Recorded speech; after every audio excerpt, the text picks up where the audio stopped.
Welcome,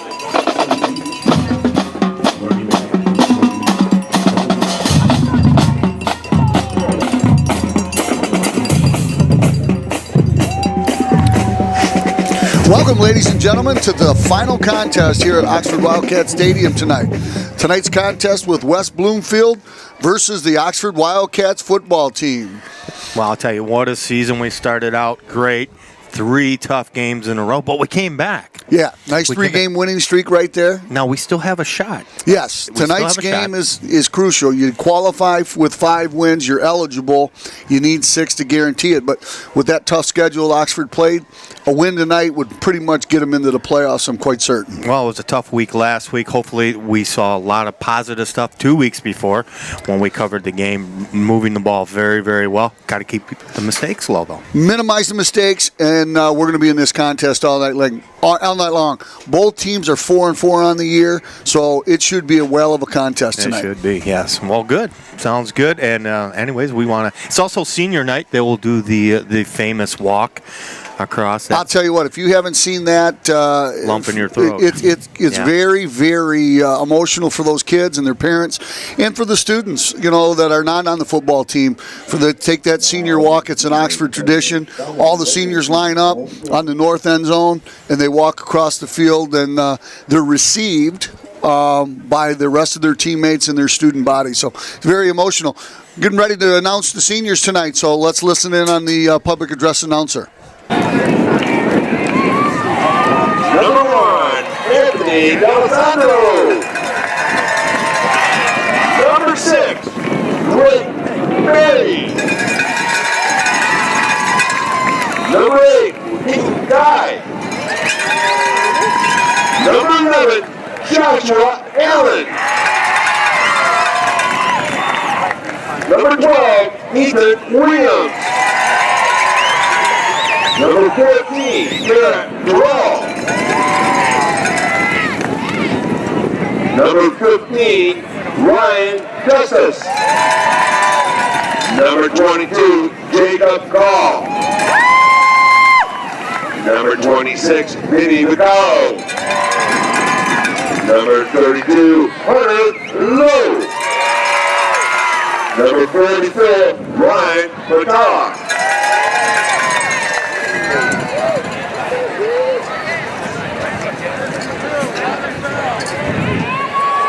Number 52, Adam Bell.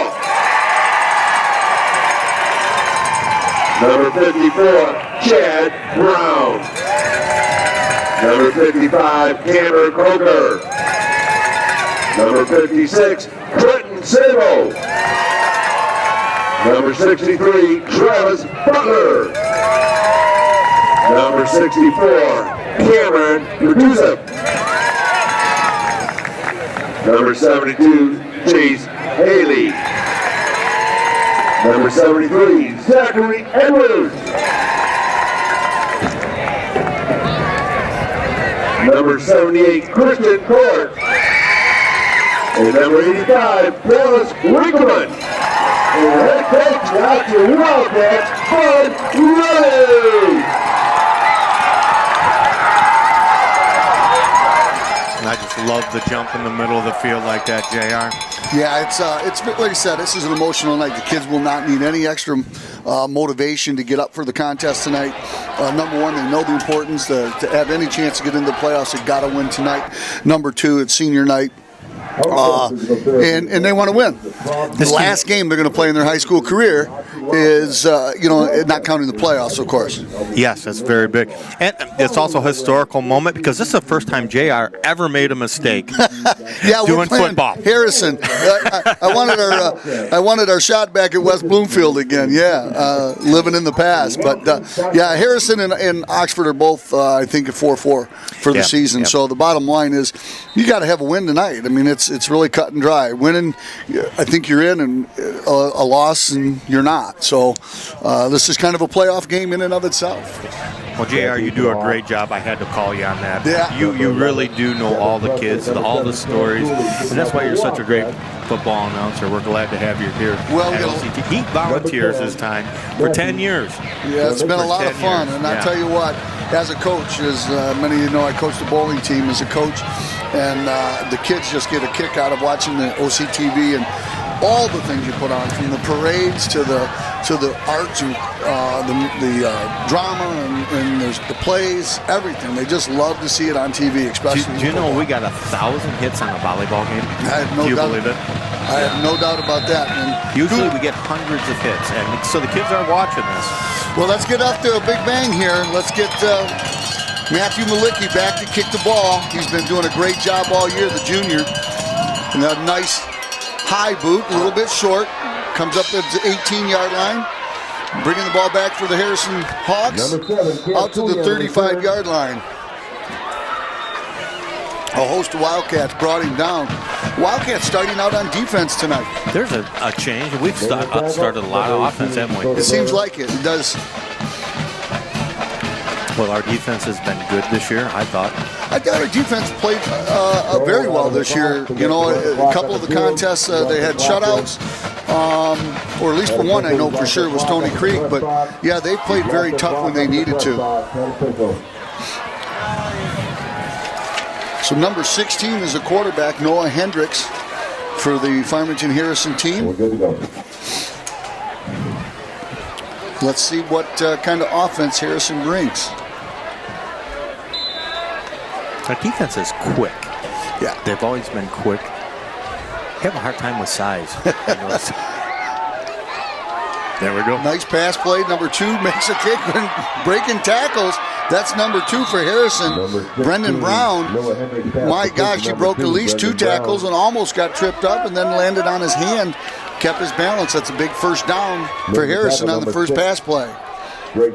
Noah Hendricks to number 2, Brendan Brown for a first down. 1st and 10, ball on the Oxford Wildcats 45.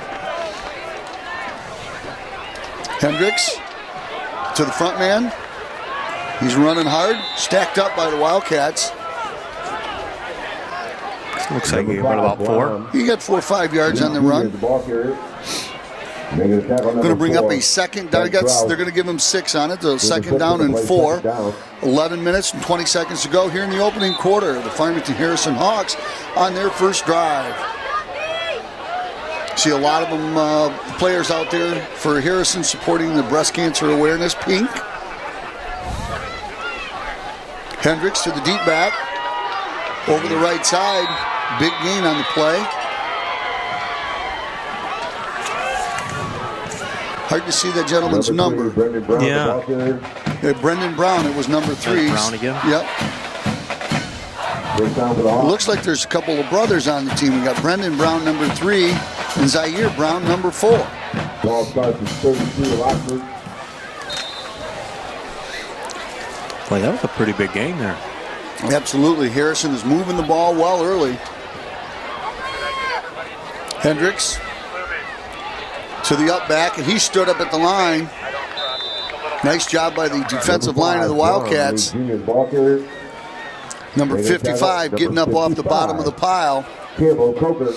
Campbell Coker. Second down and 8. 2-yard gain on the play. Going to bring up a second down and 8. Ball spotted on the 30-yard line. 10:30 to go in the opening quarter. No score. Harrison with the ball.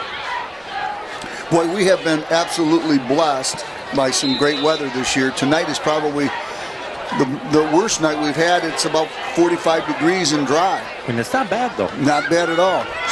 There's a big hole right there for Brown. Brown running hard. Wow. Brown gets the ball down to the 15-yard line. That'll be a first down for Harrison. Well, I think we're going to get a heavy dose of Brendan Brown tonight. 6 foot, 205-pound senior, running back, linebacker, and return man. It looks like he's a featured back for sure. 1st and 10, ball on the 15-yard line. 10 minutes to go here in the opening quarter.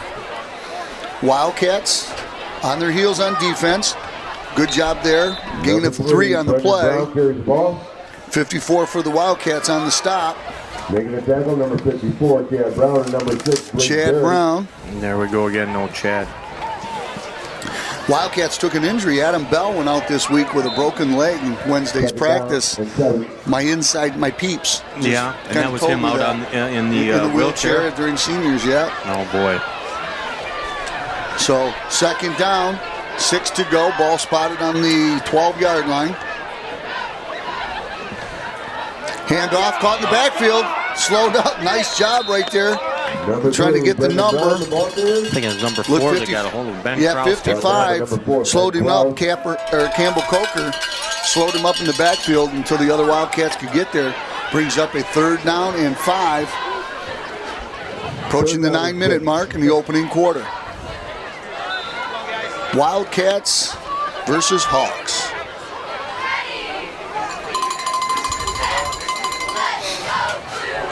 Noah Hendricks, 6'3", 195, junior quarterback. Behind center, takes the handoff, or fakes the handoff, looking to throw the ball. Wide open, easy touchdown. Wow, nobody picked up Brendan Brown in the backfield. Had good pressure on the quarterback, but didn't get there. Therefore, that back in the backfield snuck out to the flat and was wide open for an easy touchdown. That was an impressive drive by Harrison to come right out of the gate. Oh, I'll tell you, they moved the ball every time. Yep. It wasn't a negative play in the drive. Going for the extra point with 8:40 to go. Hawks on top 6-0. Snap is good. Kick is up. Kick looks good. So 7-0 with 8:40 to go. Wildcats going to get the ball for the first time on offense. Need to answer. No, we're not a team that likes to come back from way down, so we've got to control the ball. And this is a pretty big team. I'm looking down the roster. I see a lot of 6-footers, 6'2", 6'3", 6'3", 6'3", 200, 200, 200. I don't see any real big guys. Here's one 300-pounder. Here's a 275 guy, but most of these guys are 6 foot, 200 pounds. That's some pretty good size athletes right there. Well, we got some too at that size. Yeah. But we got Malicki and Meyer back to return the ball. We've had an outstanding return team all season long. I notice with a lot of the big teams, sometimes the big teams, they get tired too. Well, there's no question. Oxford is Coach Raleigh has built his reputation, won all those wins with having great conditioned teams. So we got to keep it close to the 4th quarter to give ourselves a chance. So again, Malicki and Meyer in the backfield to return the kick. Kick is short. Looks like it's coming over here to Malicki. Coming straight up the middle. Malicki's got lots of room and lots of speed. Oh, boy. So Malicki gets the ball to the 35-yard line. Had a nice head of speed headed into the hole. Boy, he looked good, didn't he? Harrison collapsed it, brought him down at the 35, so nice return. Good field position for the Wildcats to get started here. How far do you give him on that return, JR? Well, he fielded the ball at about the 10, so he had a 25-yard return.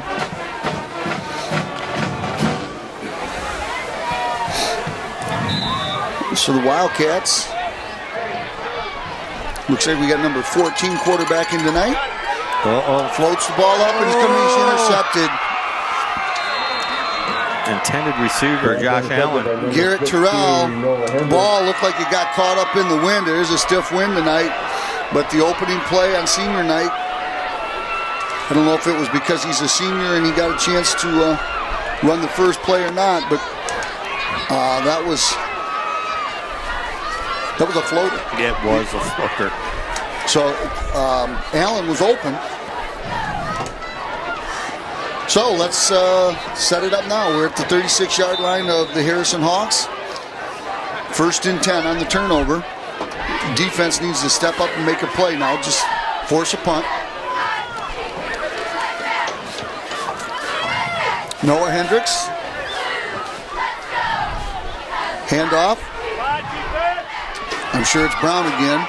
And he does not stop. Number 11. No, it's number 11. Number 11. Devin Presley. Maybe number 12, Ethan Williams. Ton of yards on that one. Yep. Ethan Williams on the stop. The running back that has done an outstanding job this year, also playing defensive back. Ball spotted at the 49-yard line, 1st and 10 for Harrison. Wildcat defense being tested early in the contest. 8 minutes to go. Wildcats trail. Number 5 with the ball running up the gut. It's Guam Lee Jr. Looks like he's got just shy of the first down. Well, they're getting a lot of players involved early in the contest, and they're moving the ball. Big concerns. Who ran that? That was Lee Jr. Guam Lee Jr. G-A-U-M. Second down in inches for Farmington Harrison.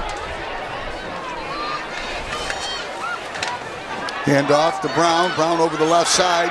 Tripped up, but he does get the first down. Stopped at the 35-yard line of the Wildcats. Another first down for Harrison. 7 minutes, 10 seconds to go here in the opening quarter. Wildcats trail 7-0. One offensive play so far tonight. You have the Wildcats.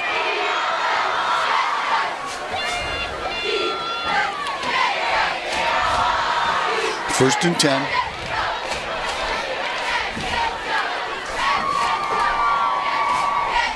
Hendricks to Brown. Stacked up at the line. That's number 6 for the Wildcats, Drake Berry. Line of scrimmage by number 6, Drake Berry. Gain one of the play. No gain on the play there. Nice job. I think that's the first play they haven't had Had a significant gain. Looks like they got about a yard. Yeah, that's what they're showing on the scoreboard. Yeah. It wasn't Brown that was carrying that ball, but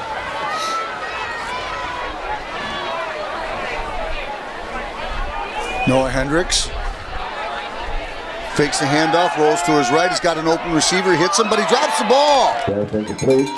Looking to run before he had it secured. Number 5, Guam Lee Jr. Going to bring up a third down and 9. The clock is stopped with 6:02 to go here in the opening quarter. So welcome back. Missed you last week, man. Yeah, well, we had, what did I have going? I think your daughter had something going on, didn't she? And my father was in surgery. Surgery, Yeah. yes. It went well. But I don't know where he got this guy that was here subbing, man. Old dude, knew everything. He was good. Bill Service. Yeah. He does. He was a legend in his own mind, I'm telling you. Third down and 9, ball in the 35-yard line. Hendricks takes the ball in the shotgun. He's getting pressured big time by the Wildcats. He hits number 3 in the flat. Nice job by Josh Allen to make the tackle. Brendan Brown got it, but had no room to run, so that's going to bring up a fourth down situation. Well, there you go. 2 plays in a row, and now we get a different game. Yep. Defense did what it needed to do. It's forcing them to a crucial play here. Now let's see what the coaching staff does for Farmington Harrison. They too know that they need a win to qualify for the playoffs. Big change this year in the OAA as the teams, the go-to teams. A lot of good football tonight. Ooh, we're going to try a 40. Wow. Add the 10 yards as a 50-yard field goal attempt. Are you kidding? And timeout on the field. Number 80, Carl Hampter. 5'11", 165 kicker. They must think he can do it. Wow. That's professional football players. That's a booter. That is. Well, I tell you what you missed last week was a kicking exhibition by Matt Malicki. He kicked a 41-yarder, I believe, and really? he kicked some nice field goals last week. I mean, we didn't have a lot to get excited about as we ran out of time, but Malicki had an outstanding game kicking the ball last week.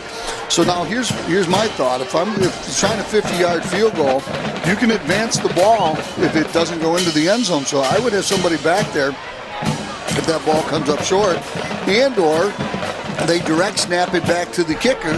He could pooch punt it, and if you don't have anybody back there, well, look out. And they're going to send Malicki back, it looks like. Well, let's see what they're doing now. Well, they took the field goal kicker off the field, so they're going to give it a shot.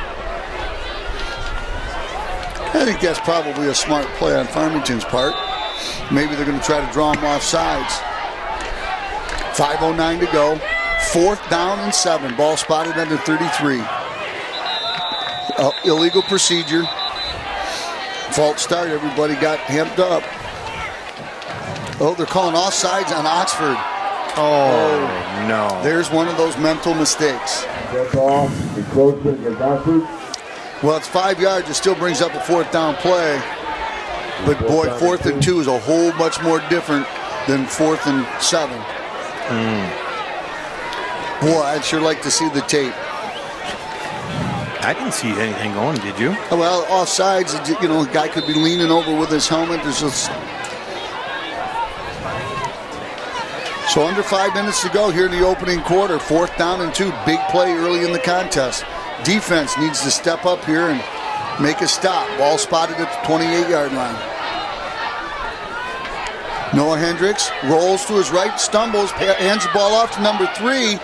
He's going to get the first down based on what I see in a spot. Brown carries the ball. But it will be close. Boy, I'll tell you what, if that was a 4th down and 7, he doesn't get it. But that 4th and 2 is totally different. Oh, it's real close. Those are the mistakes that we made last week that really put us in a hole. Well, the week before we did too, but we worked our way out of it. Yeah. Yep. So, here we go, 4:57. Let's see what the chain gang says. Now they're saying 1st and 10. Yep, they're bringing out the They're chain. going to bring it out. Yep. Okay. Awfully close. Chilly night out here tonight. Temperatures in the upper 40s. Maybe. Well, it looks short from here now. Oh. Wildcats. Oh, nice job. Great spot, Zebras. Wow, I really thought this angle we had, he had it, but he missed it by about 6 inches. Great job defense. Well, they stepped up. They needed to do that after the interception. Not bad field position to start out with. Absolutely. Wildcats will take over.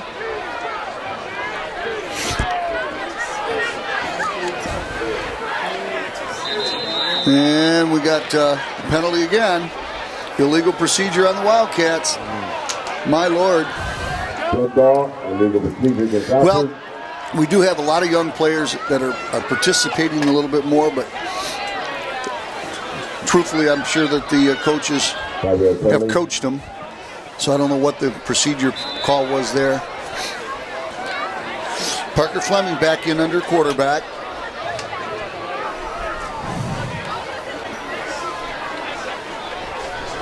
First play for Parker.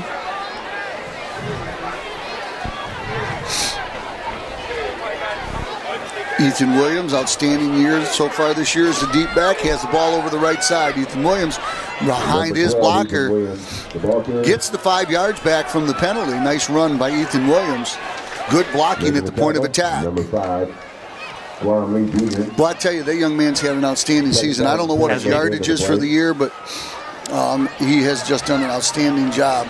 And especially for the size. And he's not a big kid. He's not one of those Zach Line or Prescott Line size guys. He is a pretty normal sized guy with a lot of wheels and tough as nails. 2nd down and 10. Fumble. Ball loose. Wow. Parker Fleming got tripped up in the backfield, lost the ball, and Farmington Harrison looks to have recovered, and they do. Well, the second turnover early in this contest. Wildcats, last week the story of the game, quite frankly, was the center quarterback exchange. 6 dropped exchanges between quarterback and center, and 2 times it was on 4th down, and it cost us. So Wildcats continue to have that mishandling there at the center quarterback snap. Hendricks hands off to number 5. 5 goes over the left side. Number 5. That's Guam Lee Jr. Gets about 8 yards on the carry. Good footwork by Lee Jr. 3 minutes, 50 seconds to go in the opening quarter. Wildcats have run 3 offensive plays and had 2 turnovers. That does not sound good. If those are hits in baseball, we're going to the Hall of Fame. 2nd down and 3, 7-yard pickup on the first down play. Hendricks hands the ball off to the deep back. He will get the first down. That's number 11, Devin Presley. Maybe number 6, Blake Berry. That's the first down for the Hawks. First down, ball's going to be spotted at the 11-yard line. Clock is at 3:25 in the opening quarter. Wildcats trail 7-0 early in the contest.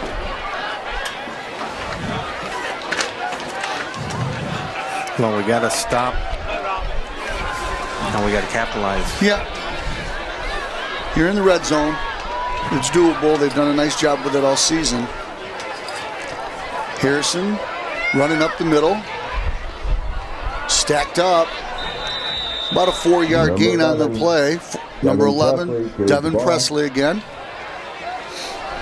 Presley showed some courage here running hard. They're going to give him about 3 yards, so it's going to bring up a second down and 6. Second down and 6. Good job by the defensive front there for the Wildcats, stacking Presley up.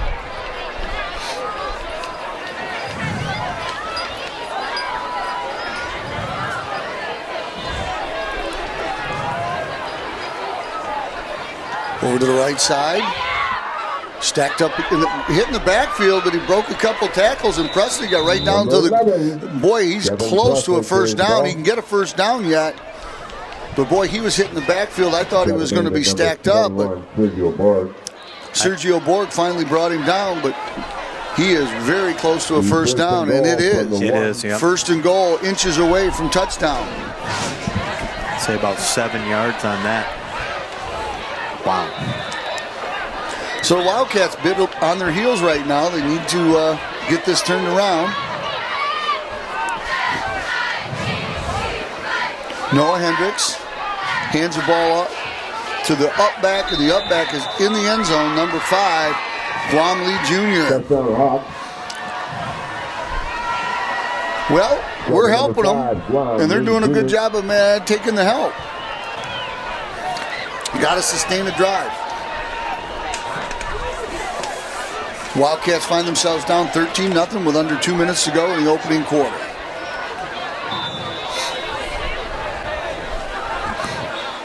Snap is high, but he gets it down. Kick is up, and kick is good.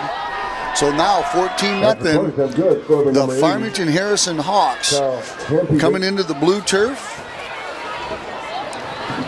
and hold the lead. So the Wildcats really haven't had a chance to get any momentum going. They've only ran 3 offensive plays. So 1 penalty, 2 turnovers, and a 5-yard run. I mean, that's it. And Harrison is just playing so well. They're on all cylinders right now. They have 3 weapons. Make no mistake about it. Anytime you're playing Farmington Harrison, you're playing one of the premier athletic programs in our area.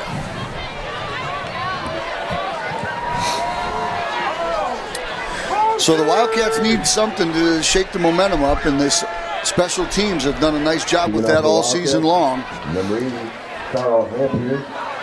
Matthew Malicki and Trent Meyer are in the backfield to receive the kick. Carl Hempter is the kicker. It's a good solid kick to the 1.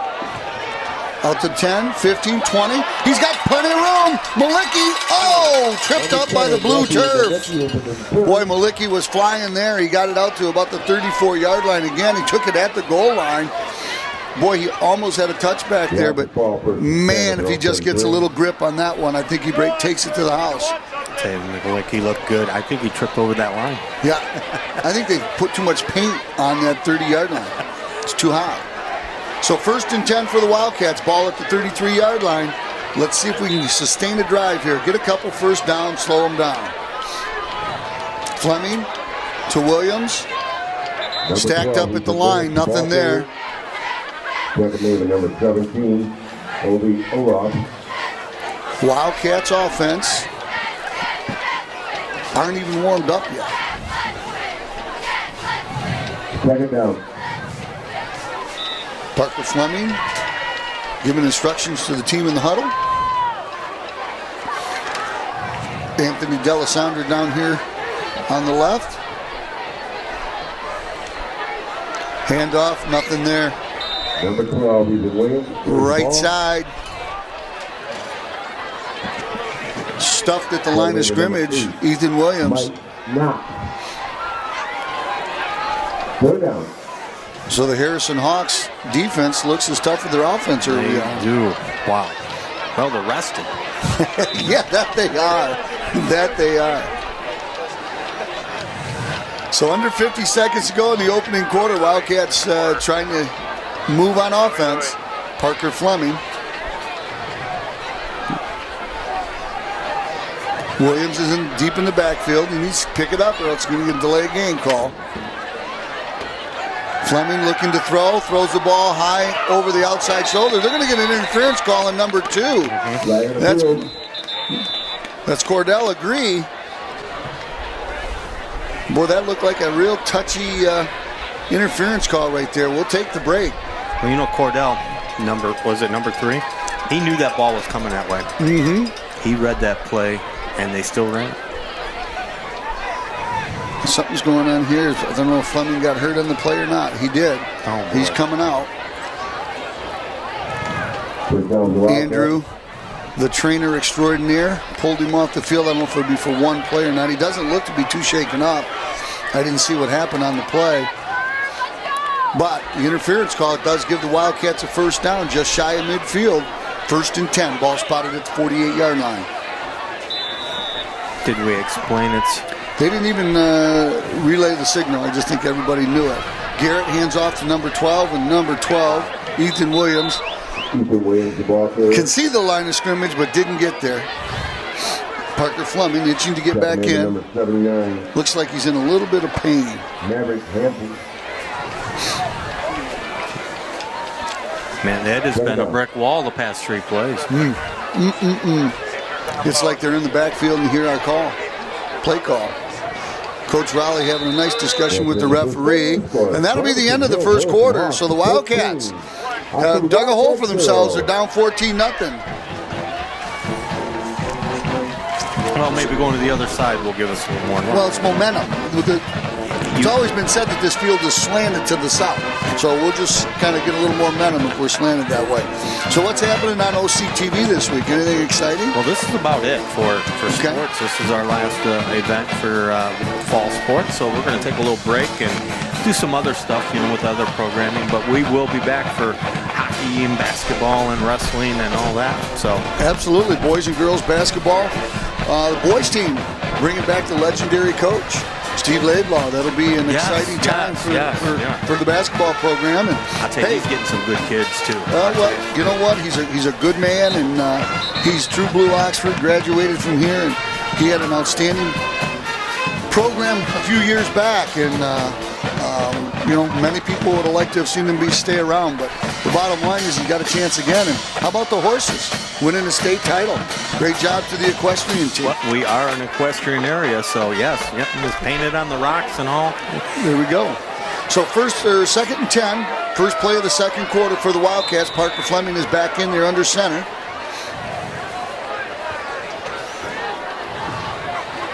Hands it off to Ethan Williams. Ethan gets a little bit of room, breaks a tackle, running tough. Ethan Williams over the right side gets into the Harrison territory. Ball is going to be spotted at the 48-yard line. 49. Good hard running there by Williams.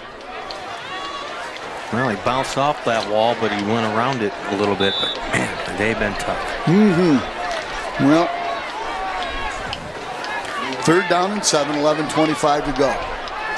Parker Fleming needs a big play right here. Straight up running with number 4.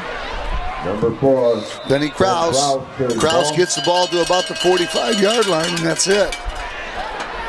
They'll send in the punt team. Number 8, Mike Knox.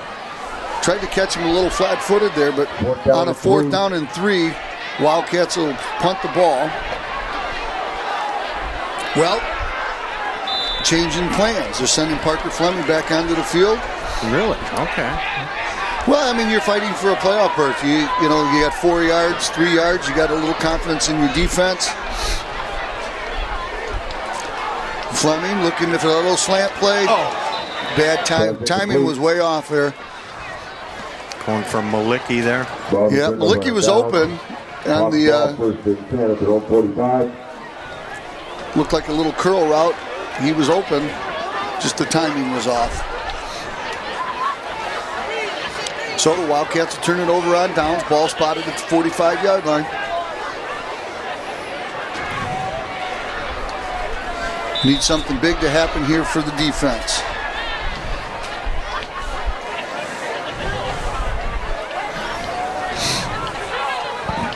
First and 10. Noah Hendricks, quarterback the whole way so far for Farmington. Just stepped on it, the line of scrimmage. Big hole for number 5, Guam Lee Jr. Jr. inside the 40 to the 35. Pushed out of bounds by Garrett Terrell at the 34. But there is a flag of the field back at the original line of scrimmage. And typically that's a holding call. Well, let's hope so, huh? Mm-hmm. That hole was wide open. It was wide open, and give kudos to Noah Hendricks. He was falling and basically got the handoff off. So it is a hold against Farmington Harrison Hawks. So that negates a real nice 15-yard run by Guam Lee Jr.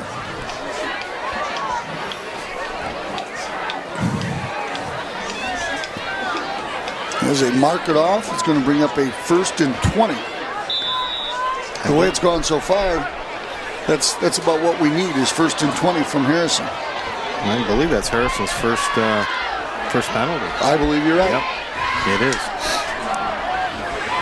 Hendricks hands the ball to number 11. Number 11, Devin Presley, stacked up. But Coker, Campbell Coker got him. Number 55, Campbell Coker. So no gain on that play, so it's going to bring up a second down and 20.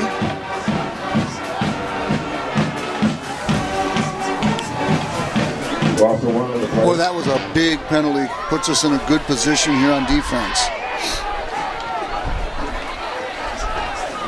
Wildcats looking to make something happen. It's going to be second down and 20.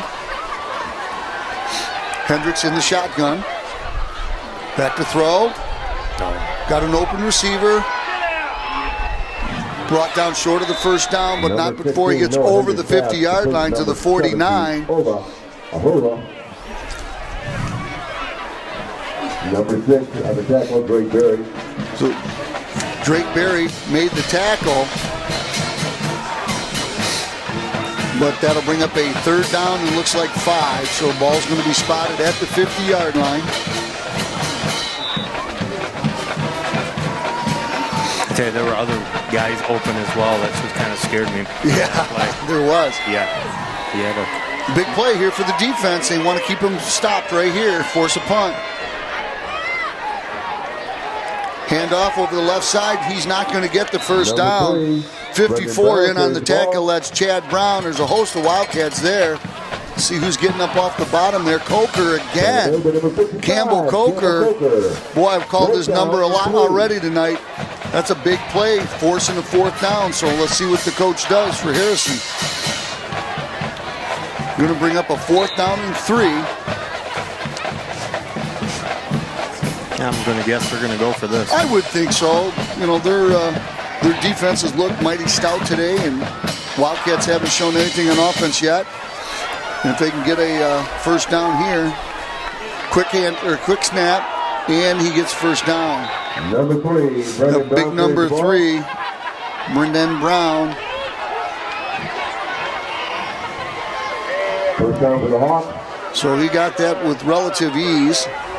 With a quick snap, got the Wildcats. Yeah, they didn't give them any time to set up. Well, they're in a rhythm right now. They're steering the ship right now, and they're not giving up the helm.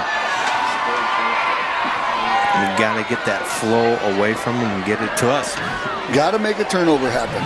First and 10, Farmington.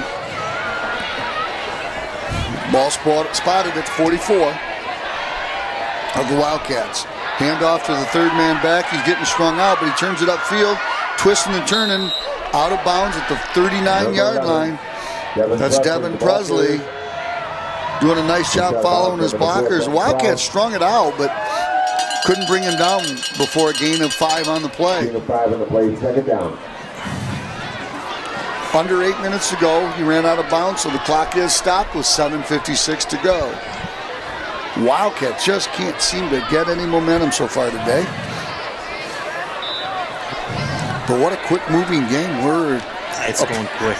Yeah, the ball's on the ground. Very few passes so far. Well, we don't want that clock going away. Not now. Not now. Not until we get the lead. Hendricks with the hard count. Looked like he bobbed his head to me. Boy, I sure hope they caught that. He did bob. And you brought 3 or 4 Wildcats off sides. No. Wishful thinking on my part, I guess. Oh, boy. That'll be a first down.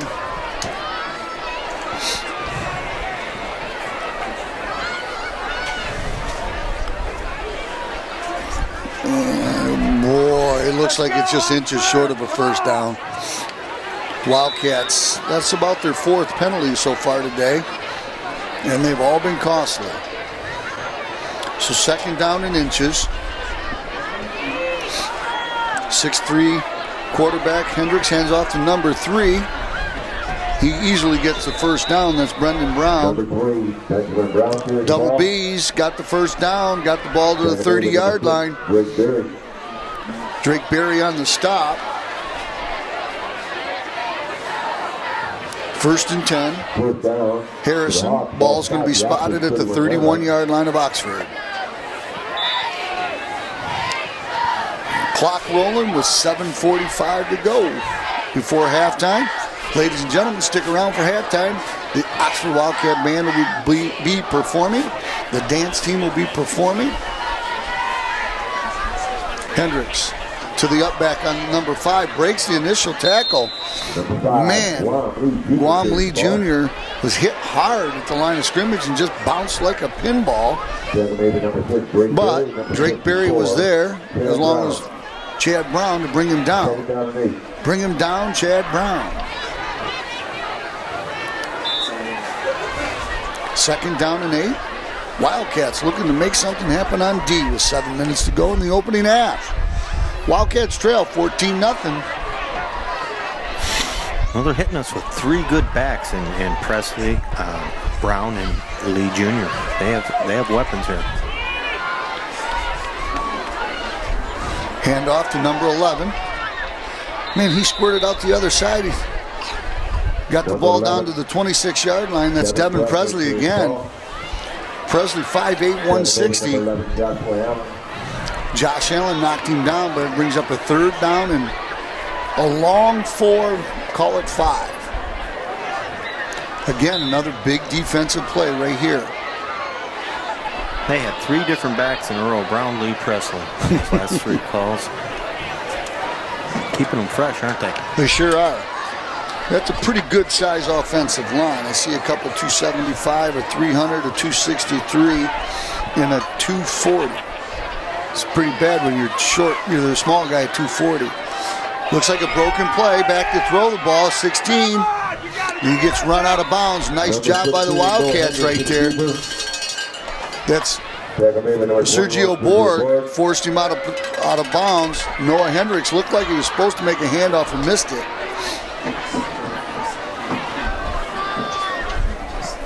So that's going to bring up a 4th down and 4, 5, 6, 7.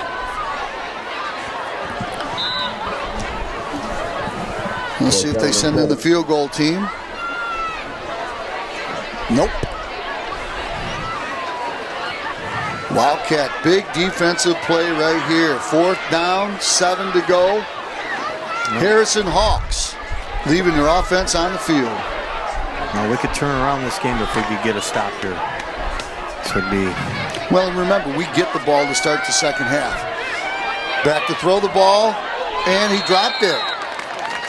Number 5, Guam Lee Jr. looked like he was open, and Wildcats hold. That's what we were looking for. 1st and 10 Wildcats going south. Ball's going to be spotted at the 28-yard line. Boy, we need a good offensive drive here. Run the clock out, score, get the ball back to start the second half and score again. What do you say? I'm all for it. Oh, well, then it's automatic. That's good. Yeah. There we go. There's 2 of us in here that want that to happen. Parker Fleming. Hand off to Williams. Number 12. Williams gets about 3 yards on the carry. Harrison's defense has done a nice job stuffing the run at the line of scrimmage. He's lucky to get those 2, maybe 3 yards. Flag on the field. Well, there's a flag on the field now. Oh, boy. I don't know what that's. It's obviously very, very late.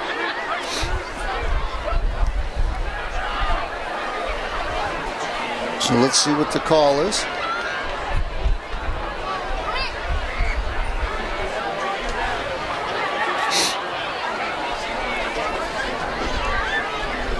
Referees are conferring. The head referee is going to tell the side judge so he can tell the Harrison coaches what's going on.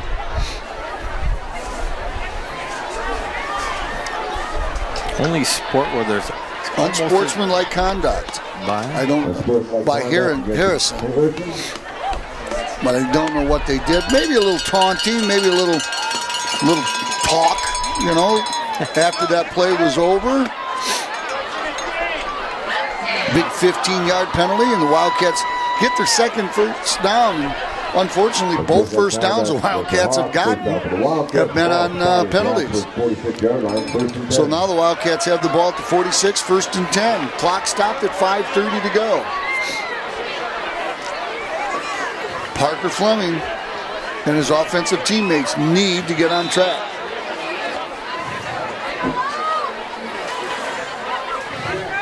Okay, over the right side. Number 12, Ethan Williams. Ethan Williams gets another 3.5 yards. And we got confirmation that one of the Harrison players was yelling at a ref. That's what that unsportsmanlike conduct was. So 2-yard gain on the play. I'm going to bring up a 2nd down and 8. Don't want to do that. Don't want to yell at cops. You know what? you got to teach at this young age that you got to respect the referees. There's nothing easy about that job. And trust me, they ain't doing it for the money. Rolling to his right, looking to throw. Fleming picked off by number 7. He tried to squeeze it in to Josh Allen and didn't get through there. Number 7 made the interception. That's Cam Cooley. The flag was after the interception, so I think Harrison's going to hang on to the ball. But I can't say that. It does not look like it now that I say that.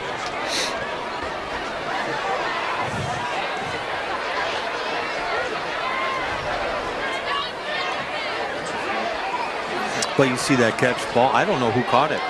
It looks like 2 guys caught it and they handed it off. Well, number 7, Cam Cooley, was the one that came away with it and was returning the ball. So I don't know whether or not they both had a read on it. Certainly looked like Parker Fleming was trying to squeeze it between the 2 of them. So it is another penalty. Pass interference. Well, that makes it easy to intercept it if you're interfering. So the Wildcats will pick up their 3rd first down of the contest, all 3 by penalty, and retain possession. So the Wildcats moving the ball by the help of the Zebras. 1st and 10, ball on the 37-yard line. 4:45 to go before the half. Oxford wanted to line up quick there. They held them up because the chain gang didn't get over in time. Yep. Bud wants them to roll. 1st and 10. Fleming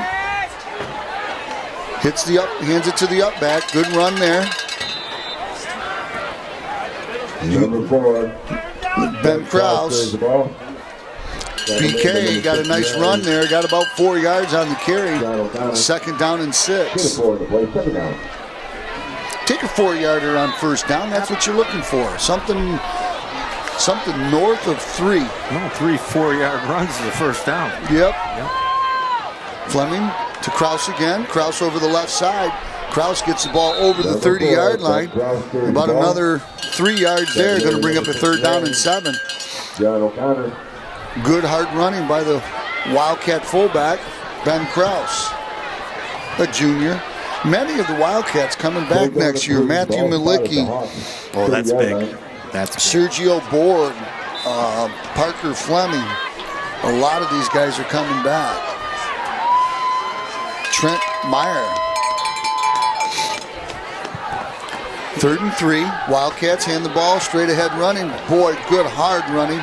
Ball over the 30 to about just shy of the 31. Going to bring up a 4th and 2. 7-8, the number 34, the final penalty. Wildcats are going to send in that big boy backfield. Big number 44, the motor, Ryan Matola.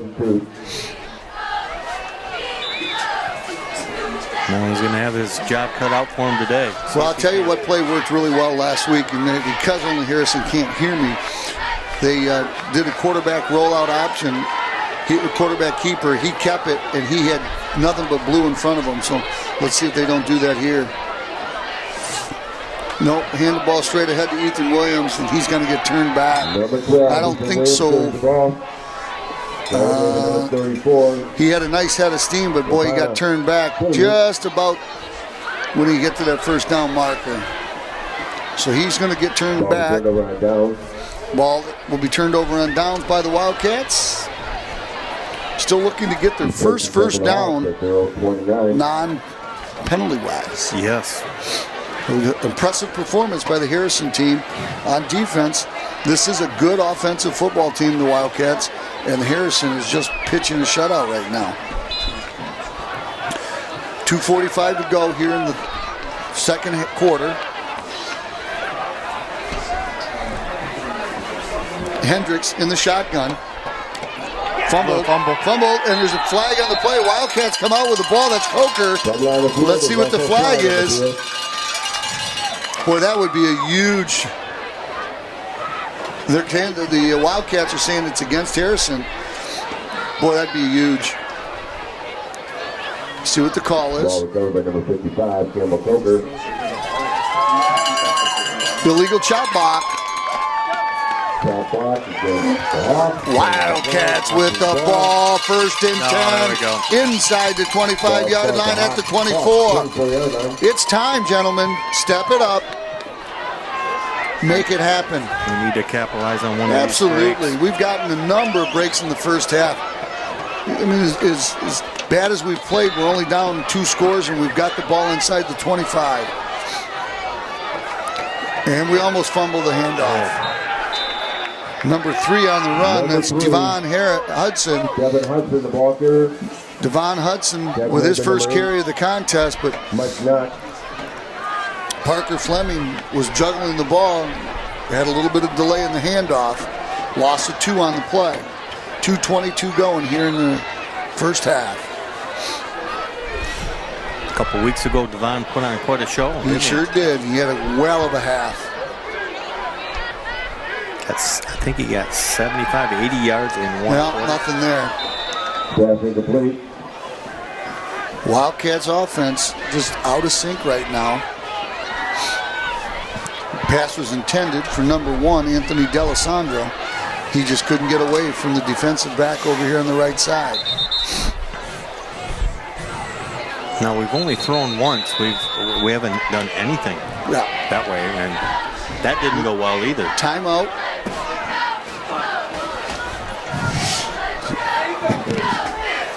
So the clock has been still running. Somebody forgot to shut it down. 155. I think Scott Sparty Bott in here running the clock.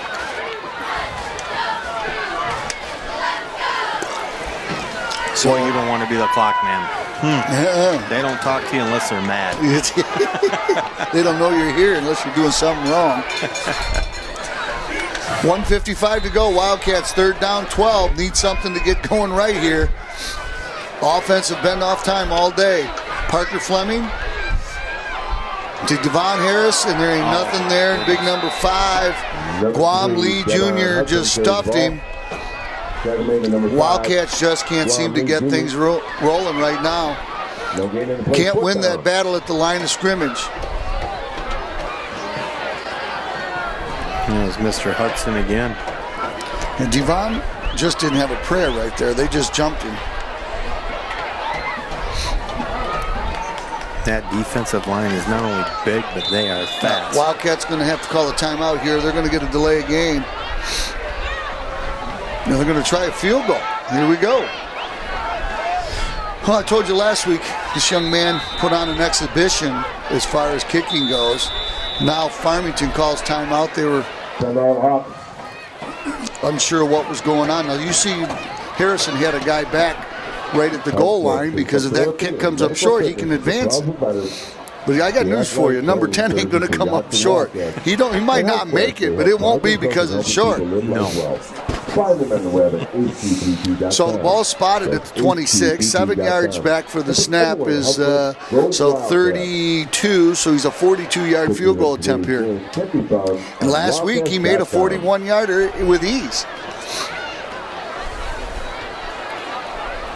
So the Wildcat offense being manhandled by the Farmington Harrison defense.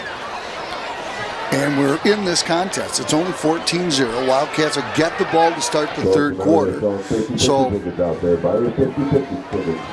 Josh Allen is the holder.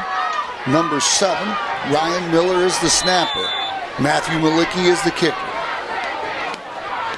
Ball spotted at the 33. So this is a 43-yard field goal attempt. Snap is good. Kick is blocked. Somebody's got to get him. He can advance that. Malicki's got him. Malicki does a nice job. Number 15 blocked the kick. It's Jeremy Cooper and ran it back with 58 seconds to go. Wow, Farmington Harrison got lightning in that bottle right there. That block came up so quick. He had no time to get that ball off. Well, it looked like the ball was just low. The trajectory was low, but man, it just boom. Ball spotted the Oxford 39-yard line. So, ball's going to be spotted at the 39-yard line. Let's see what Harrison does with this.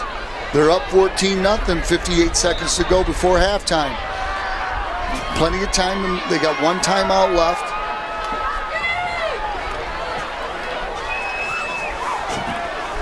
Hendricks throwing deep. Oh, looked like nice adjustment by number 2. Cordell Agee made a real nice adjustment. He almost looked like he pushed off on the defensive back.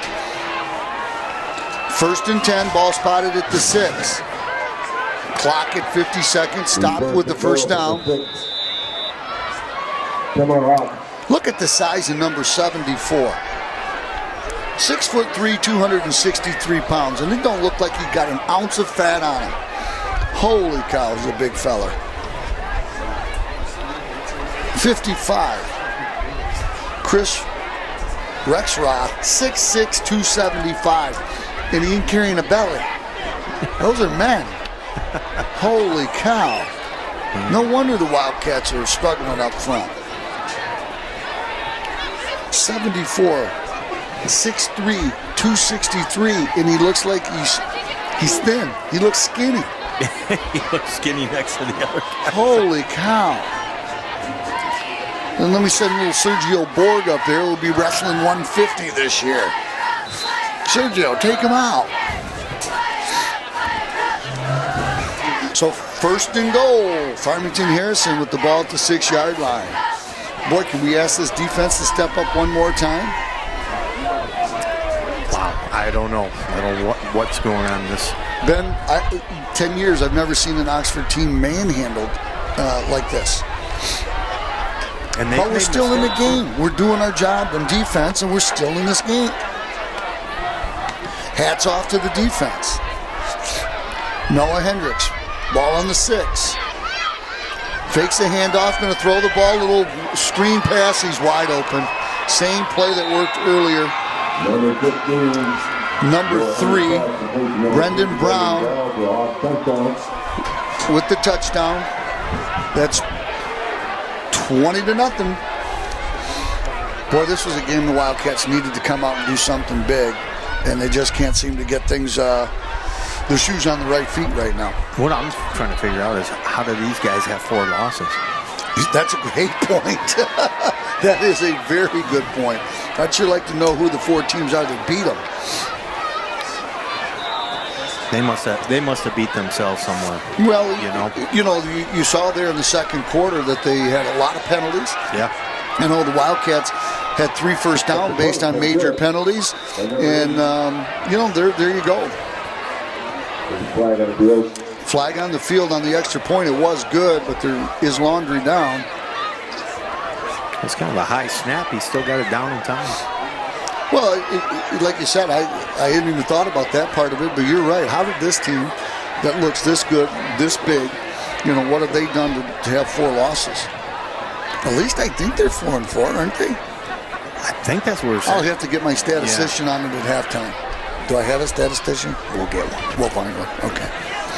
Where's Bill Service when we need him? Yeah. He knows everything. Bill knows. Bill knows everything. No. Congratulations to the OC TV crew. Viewership up 300%. That's just awesome in the last couple of years. All behind the directed in the leadership of Mr. Bill Service. He really pushes this program, and he really put the sports in. He put a lot of sports in, lots of program, over 100 games for everything. And, absolutely. Hey, the man's a smart man. He knows what sells. And the kids want to watch themselves on TV. The parents want to watch them on TV. The grandparents want to watch them on TV. And if you can get it on YouTube with people all around the world, if I call Grandpa and Grandma down in Florida, say, Grandpa, I made an interception. Watch it on YouTube. Maybe they're going to hit it. And we have 2 cameras down? Absolutely. Oh, and that camera down in the field does an outstanding job. Well, hand it to social media. I tell you, a lot of people knock it a lot, but I'll tell you, it's been great when you use it right. And kids watch it. Like I said, 1,000 hits on a volleyball game. Yeah. Well, the Wildcats look like they once again get a little bit of a break. That point taken off the board. I don't quite know what the penalty flag was all about. I don't know. The referees are doing something now. They're shooing the kids off the field. So, not much flow to this game so far for the Cats. Not at all, no. Nonetheless, he enjoyed the homecoming. We had a great homecoming day. And I heard the production of the parade came out outstanding. You did an outstanding job. Oh, the kids had fun. Yeah, we had the whole town come out. It was a nice show. Oh, there's a Hawk been ejected from the game. That might be the answer to my question right there. Maybe that's it. A discipline problem. Yeah, they very well could be it. I mean, here you're in total control of a contest, and you kick an extra point, and whatever you did, you lost control, and got kicked out of the football game. So how can you lose control after getting another point? I don't know. Well, they did give him the point, so must have been after that. So it is 21-0. So Wildcats definitely have got an uphill battle for the second half. Wouldn't you say, Coach? So that defense, the defense has really done a decent job. They kept us in this game, only down 21. It could be a whole bunch worse. Only first downs we've gotten are on penalties. And this has been a bright spot as our kick return team. Sergio Borg comes up, gets the ball, makes a nice move. Sergio puts his head down. There's one tough kid right there, Sergio Borg, ball to the 36-yard line. Making a tackle, number 23. Shaking up on the plays, number 11, Josh Allen. Boy, he's been a spark plug the last 2 victories. Cannot you lose Josh Allen going forward. Trainer extraordinaire. Andrew will get a hold of him. That's a big loss right there. Playing out of that tight end position. And defense. Definitely looks like something in his arm. Parker Fleming needs your lightning right here. Handoff number 12. That's lightning indeed. Ball to the 40-yard line. Ethan Williams, 30 seconds to go. Wildcats hurrying it up. Second down and 5. Second and 5. Clock down to 20 seconds.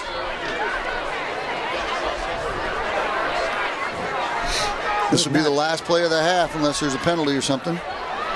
And a fumbled snap. Boy, look at Ethan Williams come up and snatch that ball out of the air. Still get it out of it. Yeah. That'll be the last play of the first half. Ladies and gentlemen, stick around. Watch the band. Watch the dance team. And stick around for the second half. You'll see a different Wildcat team, I can guarantee you.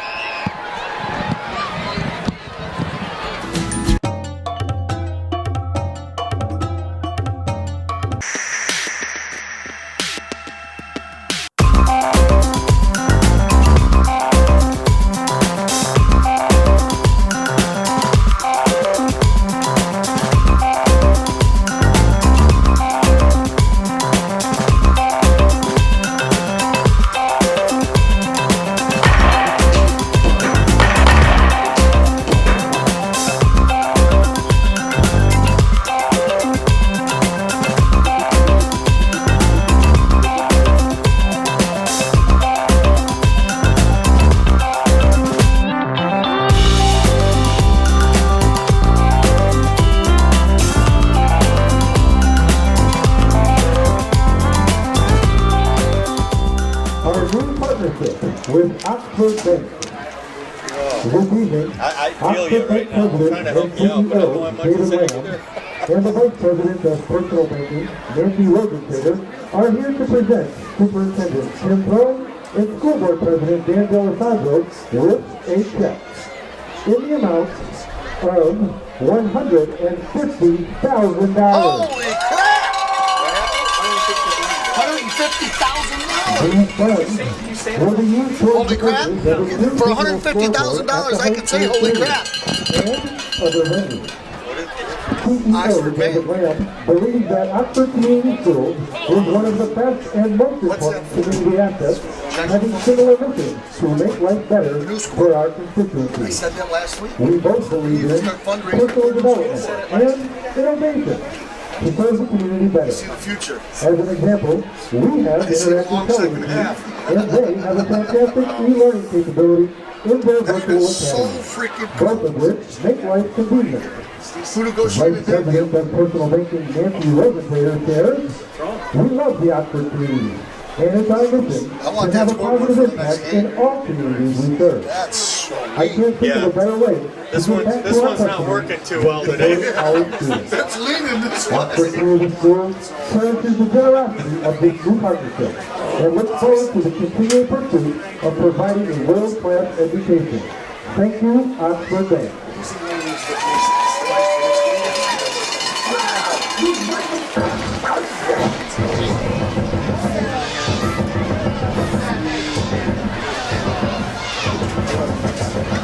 The Oxford Dance Team.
Thank you very much, ladies. I need a break up here. It's cold.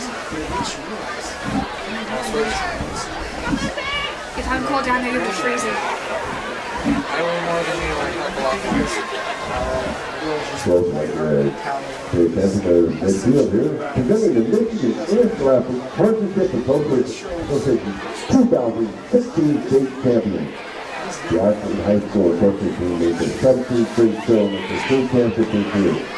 It's the third time the Wildcats have brought home the state championship in the past decade, also the best for the state in 2008-2012.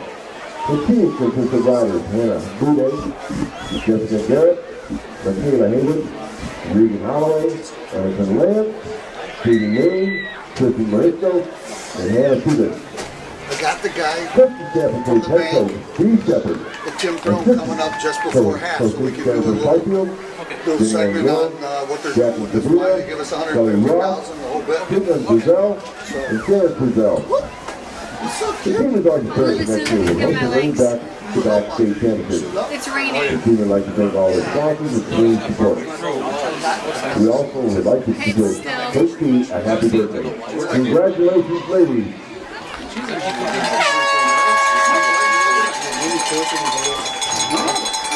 I've never seen this first time. Except for you. Yeah, I understand. I think they gotta go a little in this direction. And now, ladies and gentlemen, please welcome back to the field your Oxford Wildcat Marching Band.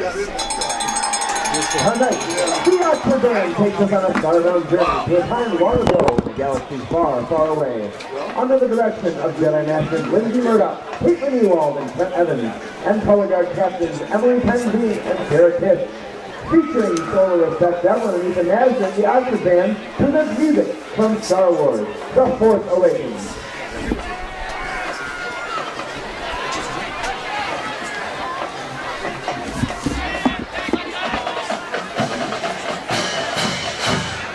Drum makers, is your band ready?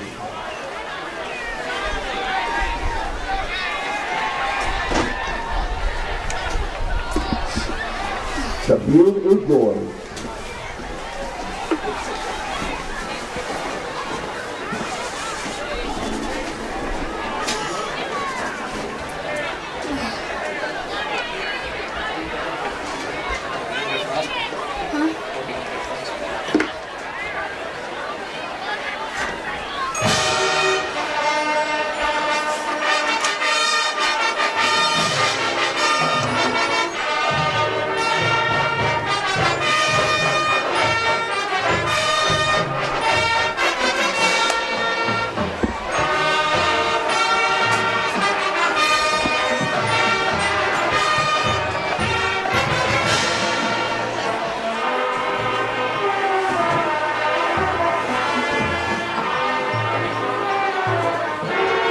They're off today.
Help us, Wildcats, your only hope. The First Order has risen and is seeking to defeat the new Oxford Republic.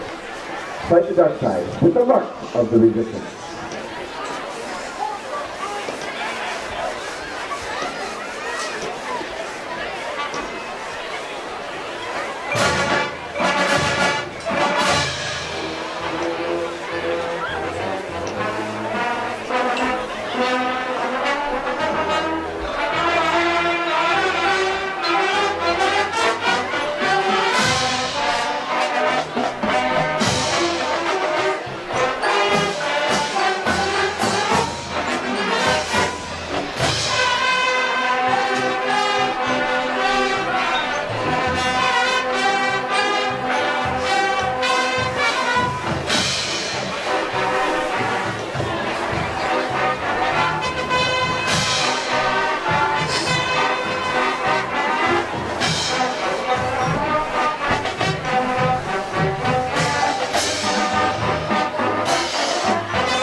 conclude tonight's performance, we would like to take a moment to recognize the Wildcat Band's class of 2017.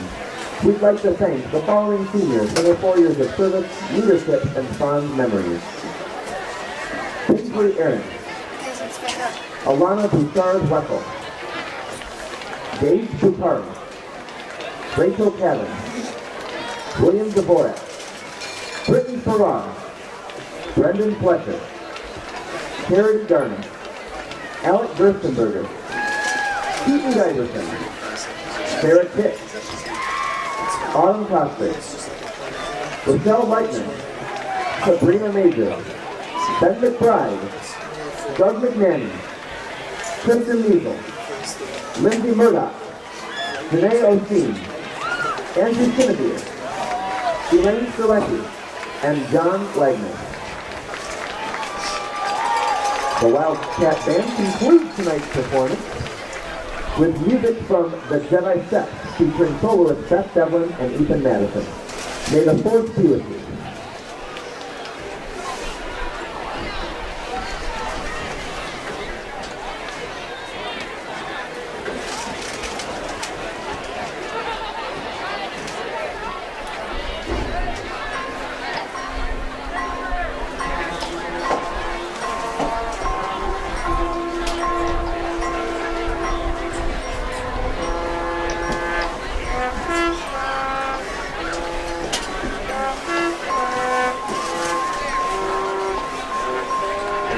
That was worth 150,000. You know, there were pounds for sure. Yeah, I don't know how I dropped that ball. We just sat down on the field, which we have to use.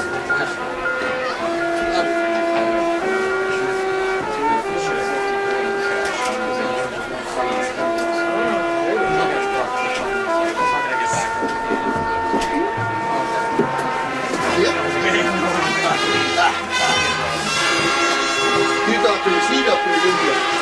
You saw the words glow from down there. Yeah, you thought it was a fire. Danger up here.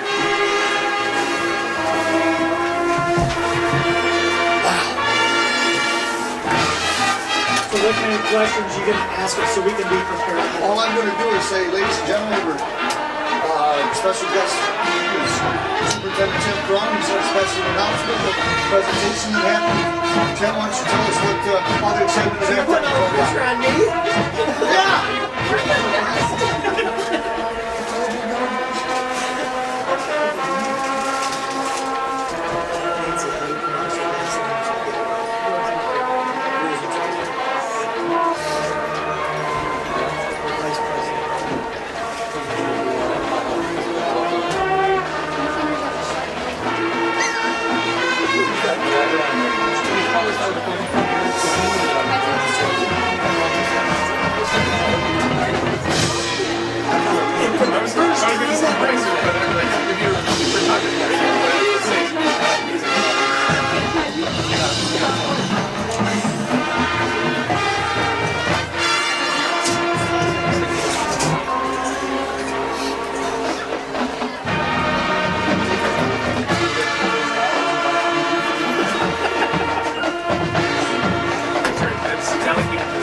Ladies and gentlemen, one more time, your Oxford Wildcat Marching Band.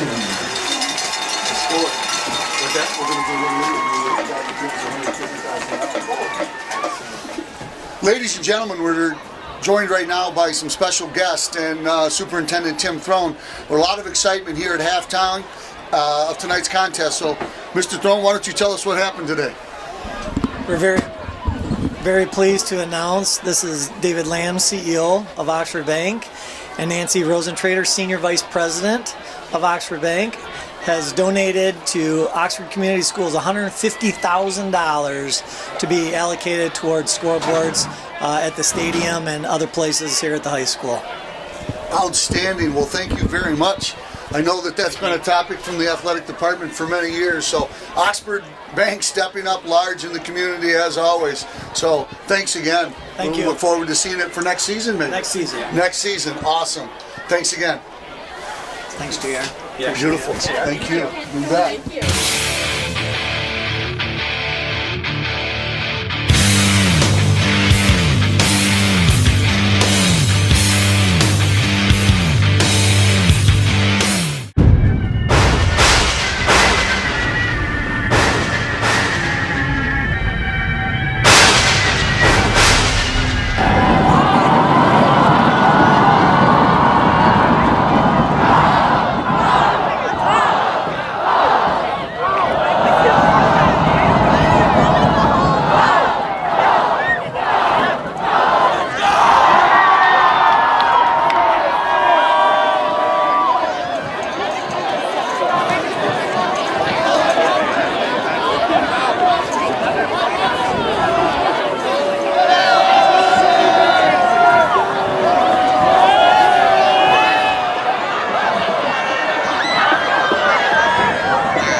All right, ladies and gentlemen, here we go for the second half. Boy, do we have a lot of things going on tonight.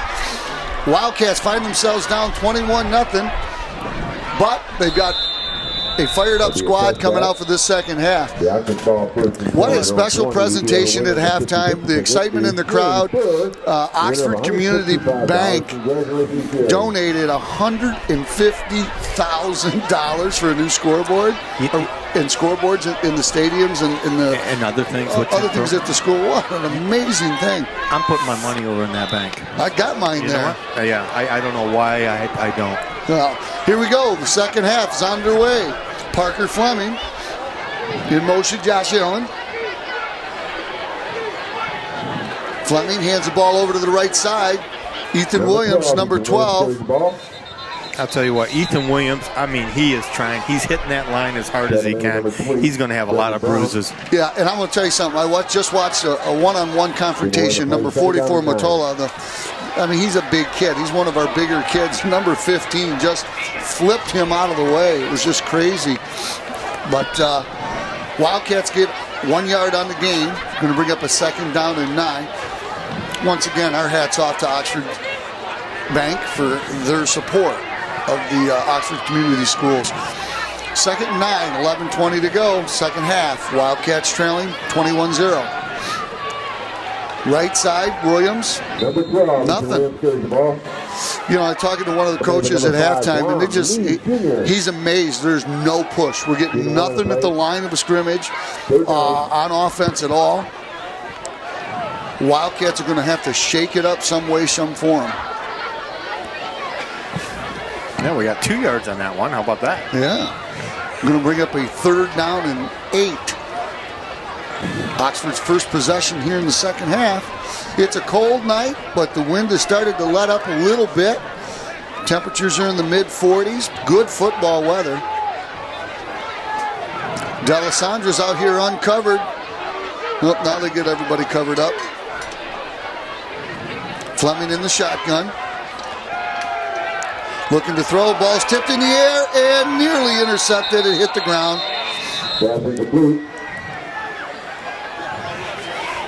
So the Wildcats will have to punt the ball deep in their own zone. Kicker extraordinaire, Matthew Malicki, getting ready to kick the ball. Well, you know how good he is. He hasn't even had a chance to use that foot at all. We haven't not been within field goal range but once. The one field goal, it got blocked and set up their 3rd touchdown. Snap's good by Miller.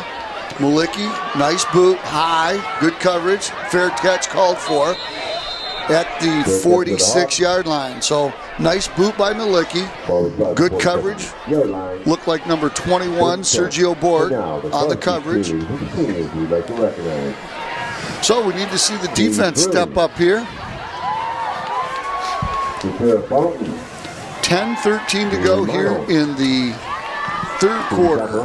Wildcats trail 21-0. Yes, sir. Well, regardless of how the game's going, I went down to the student section. The kids are having a ball. Absolutely. You know, it's a great community event. Handoff straight ahead running. Uh-oh. Open. Brought down by Coker's number 11. Devin Presley again. Number 55. But Presley has great footwork in the hole.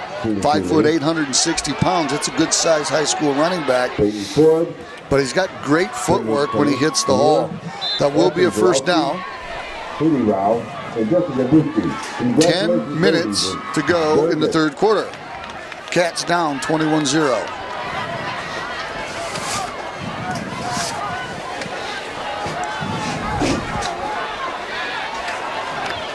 Despite the score, the defense has played pretty stoutly. At the beginning of the game, I thought we were going to see Brown all the time, but we've... Yep, look you at just this. said the wrong word. I You said did. Brown. Well, that's not Brown. That's 5. That's Guam Lee Jr. Guam Lee Jr. goes 35 yards to the 5-yard line. A well-designed play right there. That was a little misdirection, inside handoff play. First down, goal to go for the Hawks from Farmington Harrison, already with a 21-0 lead. 9:30 to go here in the third quarter.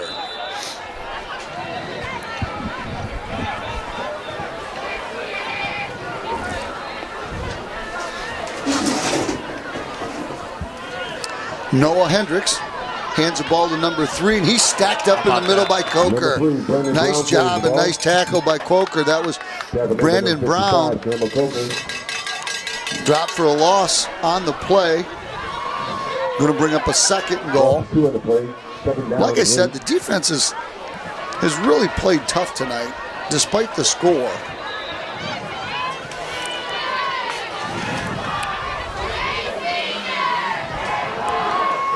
8:52 to go. At the beginning of the game, we thought it was going to be Brown the whole time, but they got 3 good backs, I'll tell you. They have spread the wealth. They have. I think Brown's their money back, though. And a handoff to number 11. That's Devin Presley. And he went in untouched. Wow. So 27-0. Wildcats on the short end right now. And you know, the thing with the Wildcats, and we love them dearly, but they don't have the kind of offense to come back from a big deficit. It's a grind it out, bang it out kind of offense. You need to keep the game reasonably close going into that fourth quarter. So They have been traditionally slow starters this year. We've seen completely different teams in the second half. However, not this time. not yet. Not yet. Well, you know, we've had some big plays this year. I mean, Ethan Williams has had some monster runs, and Devon Hudson, you know, ran for nearly 100 yards and a half, and they were on big runs. They were 20, 30-yard runs. Today, I don't think we've had an 8-yard run. We haven't had a first down other than first down on penalties. Nope. So certainly having a little bit of a problem on that offensive line, so the Wildcats are going to have to step it up. They need to answer here. Yeah, I've written down every play of the game, and it's not been fun. 27-0. Extra point was no good. Or else the scoreboard hasn't put it on there yet. Good. And they finally got around to giving them the extra point, so it is 28-0. I thought so. We're breaking in new clock operators and spotters over there in the press box. Well, if we're going to score, it's going to be on special teams, so let's That'd go, be guys. my guess. Yeah, we're not going anywhere with that when it's in the end zone. So Malicki hand the ball to the referee. So let's see what the Wildcats do on their second possession here. First possession, they turned it over on downs, and Harrison promptly ran it into the end zone in about 4 plays.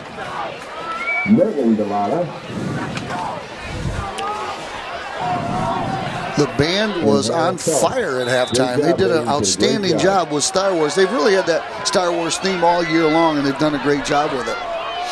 That's the new Star Wars theme this year. And fumbled quarterback center exchange. Ball on the field. You said we were having some problems with that last game. Last week, I mean, Yeah. it was at least 5 or 6. We've already had, this is our third one today. So something's going on there that's got to be worked on without question. And Harrison gets the ball. Oh, no. So I don't know, Starting fumble. you know, if somebody's got a Mike Knapp. sore hand or what the situation, but There for the Hawks at the opposite 18-yard line. so Harrison takes over on the fumble. That's Oxford's third turnover of the game. And if you're going to turn the ball over in the shadow of your own end zone is not the place to do it. And this juggernaut of a team, Harrison,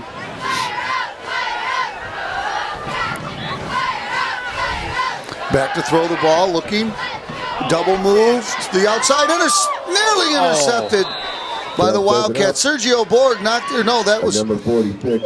12. That was Ethan Williams. It looked like he knocked the ball up in the air. Second and 10. Good defensive play by the Wildcats. One of the best ones today.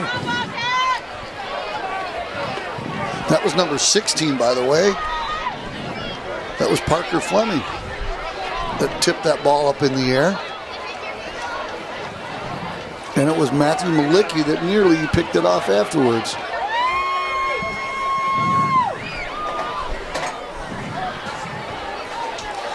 Misdirection play, number 7 over the left side. Number 7's going to get into the end zone. Whoa. Cam Cooley. Flag on the field. Oh, there is a flag on the play, though. The best plays that the Wildcats have had tonight are flags. So let's see what the flag is.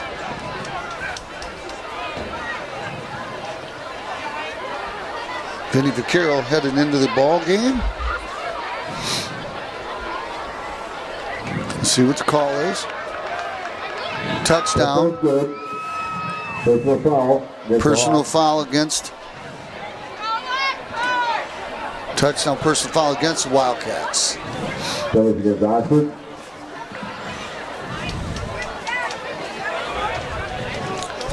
So, Well, that's one foul that we had that shouldn't hurt us. Won't have the Well, distance to the goal. yeah, But maybe it'll come on. snap is up. Snap is good. Kick is good. Snap is good. Ouch, ouch, ouch. 35-0 Wildcats. That running clock is going to take effect here. So that'll certainly shorten this game. Wildcats need a miracle here. It's short. There's nothing short of that. I mean, they just got to get something rolling. Well, you know, after the first game of the season was great. It was great. It was the big upset, and then there was 3 tough games in a row. Yeah. And then we came back. Well, we started coming back, and we started looking good. And man, the last 2 games we were kind of, hey man, maybe we can make the playoffs. Yep. And last week was the game. Yeah. And again, those center quarterback exchange snaps, kind of inclement weather, just some missed opportunities by the ball team, and we just couldn't put it together. So it has carried over to this game. We come out of the gate and got kind of sucker punched right in the mouth. The first, boom, out in 3, one play, turn the ball over, touchdown, bam. So 2 turnovers in the first 4 plays. Just kind of set the tone for the game. So now that penalty was assessed on the kick. So the ball is going to go through the uprights on the kickoff, but it's just a touchback, no big deal there. But it looks cool. Yeah. If you can get that with the guy holding it, now that's something. Now that's something. I'd like to see what we can do about not getting shut out, though. Well, and I think that's the kids is, let's win a quarter first. Let's see what we can do. Let's win this quarter. Get a decent drive in. Yep, put a nice drive together. You think he's going to try some different stuff now? Nope. No. I think he's just going to do what he does. I mean, this is the foundation of this team. And Number 12, Ethan Williams carries the ball. it's unfortunate because there's some seniors out there that have worked forever. And this is not the way they want their last football game to go, but the bottom line is this is the foundation of the team. 3 yards in a cloud of dust, pound the rock, and that's what you're going to do. That's what he does if we're winning by 35. That's what he's going to do if we're losing by 35.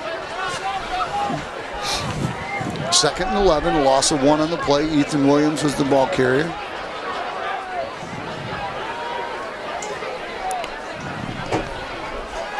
Parker Fleming rolls. He is looking for Dallas Andrews, throws it short, and Matola drops the ball. It's a tough catch, tough throw, but that's the way the day has gone right there.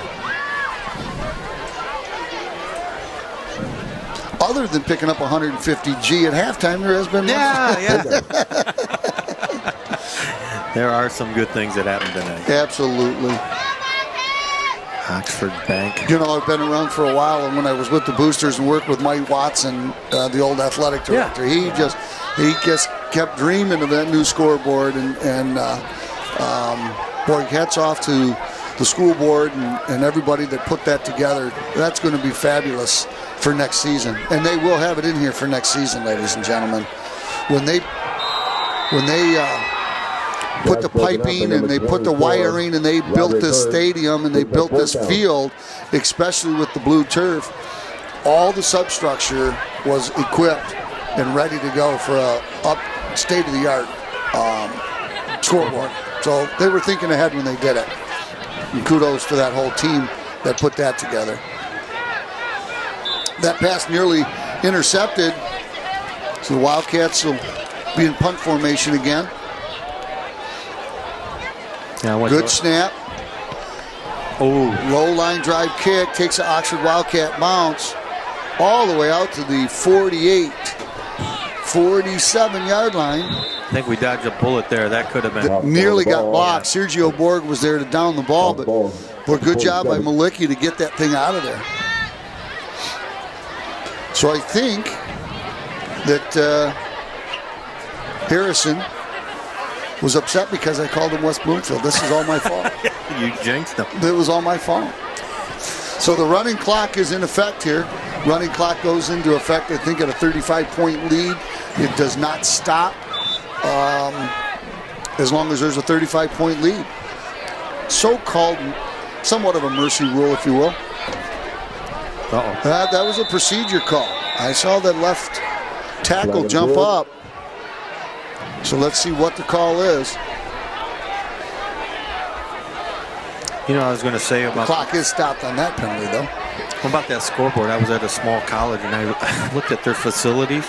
Like, they weren't anywhere near as good as ours. Yeah, absolutely. And that was the only thing we were missing right there. False start by Harrison. That was the only thing this stadium was lacking. Yeah. I'll tell you a story. A number of years back when I was with the Boosters again, we had an opportunity to have a state playoff game here. It was all set, ready to go. We were going to host a state playoff game. The minute they found out we had grass field, they said, no, we can't do that. All state playoff games have to be on turf. That was what really helped that momentum get rolling towards coming up with turf. Because, boy, you bring in 2 schools that aren't from your area. It brings all sorts of money into your... You get to, portion the gate. People eat around town. There's just a lot of people, and those are well-attended games, as you well know. You get good exposure, yeah. So that was one of the factors that drove us. Our facilities are phenomenal. They really are. Do you remember the game that we opened with the turf against Lake Orion? Oh, yeah. And we had people up on the grass. I've never seen that many. 7,600. No, excuse me. I believe the official attendance was somewhere around... Yeah, it was 7,000 people. Yeah, and I think concession made like 10 grand. 12.5. You know. I know exactly what we made. That was incredible. That's for dollar hot. That's a lot of dollar hot dogs. Yes, sir. Yes, sir. We went through, and we had some great volunteers back then. And what was nice is we had, I think, 7 different programs working that day. So that all sorts of the programs got money for their programs. That was one of the biggest events in Oxford. I remember that. Absolutely. It was so amazing. And we won. On top of that, I believe that was Prescott Line ran all over the Dragons. Number 30 in the ball game, getting a run. That's Ty Armstrong. Oh, they went to their backup, 6 foot, 215-pound running back. So he gets a first down to the 40-yard line of Oxford with 4:39 to go. And that young man Prescott is now running for the Michigan State Spartans. Oh, we know. Absolutely. I'm glad he is. I'll tell you. Well, they're having a rocky season. Let's hope they can get it turned around against Maryland tomorrow. 1st and 10. Straight ahead running again to number 30. And still going. And he's the backup. 4 minutes to go, clock running. No, we've had some great kids come through the program, and the 10 years you mentioned earlier, I've been able to do this for 10 years. I just loved the time I got to do it when my son and my son didn't play football, but all of his buddies did, or a lot of them did, and I knew a lot of the kids on the team, and it was a lot of fun to see and to watch the line boys, all 3 of them come through here and do what they did. And it was just exciting, an exciting time and an exciting era for Oxford football. And what we've done since we got the blue turf, we've been very competitive in the OAA. You know, that's the thing a lot of people don't realize is that we're about 1,000 kids short of Lake Orion and Clarkson, and that makes a difference, and that makes a big difference in the big kids that you get. Yeah, you got fewer kids to select from. Therefore, chances of you having the size of the kids. The fact of the matter is, it's even more than 1,000 because a lot of our count is virtual academy and things like that. So, the bottom line is we're not known for our size, and but as a parent goes, you want your kid to go to Oxford because they have a better opportunity to get to varsity sooner. Where in Lake Orion, you might be stuck on freshman JV. You may not get up here. Our guys can get up here while football takes a little longer because you got to have the size 10th, 11th grade. Sure. But the other sports, we have a lot of kids that are playing varsity as freshmen. That's exposure in the OAA at that high level. I think they're better prepared to play college. Well, and on top of that, I mean, the academics that are here at the school are so highly thought of and highly rated. Coaching staffs, never heard of any problems with any of the coaching staffs. So, 2nd and 6, approaching the 2-minute mark here in the 3rd quarter. Number 30 over the left side, that's Ty Armstrong. Stopped short of a first down. It's going to bring up a 3rd down and 6. 3rd down and 4.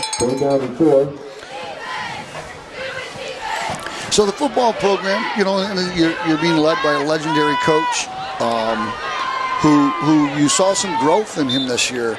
Some of the offensive plays that, a little bit more passing, a little more openness. The pound the rock mentality is certainly still there, but there's quite a bit different. Full house backfield for the Hawks. Handoff over the right side to number 30 again. He's stopped. It looks like he's going to get the first down. Ty Armstrong, number 30. Drake Berry helped on the stop. It's 4th down and inches. Yeah, 4th and 1. Twice you were wrong today. Yeah, well. That's an unprecedented. If you talk to my wife, it's been a whole lot more times than that. What amazes me is how much you know about these kids. I mean, I know you're the bowling coach, but how do you keep in touch with all these kids and what's going on? Well, it's talking to the coaches and the parents as much as anything, and getting out and just being active in the community with the parents, and so many of the kids, Vaquero's kids are out there, D'Alessandro. I know those parents, and they're very football oriented parents, and so they know what's going on with the team. And knowing Coach Reason and Coach Brown and all the coaches that are down there, you don't need a ton of information, but boy, you pick it up. Armstrong over the left side. Armstrong being the featured back here in the 3rd quarter. That's going to be the last play of the 3rd quarter. Clock will run down. Score 35-0. Harrison. I mean, you're so Well, yeah. active yourself with, Yeah. with all the things you're doing with OCTV and doing baseball and volleyball and all those things. I'm close to those parents as Yeah, well. absolutely. Yeah, So- and calling the games. in cross country and you know it's still a very small community and it Yeah. doesn't take a lot to find out what's happening, and you know I still talk to the booster people very regularly, so I still get to hear what's going on in the school. You're in the loop. Yeah. Well, you do a great job, JR. We really appreciate it, OCTV. You've been donating your time for 10 years. Hopefully we can sign you up for another 10. Well, we're going to have to renegotiate the We have to contract. renegotiate. Yeah. Hot chocolates? Yeah, hot chocolates. There we go. No, it is a ton of fun, and again, it's a way for me to.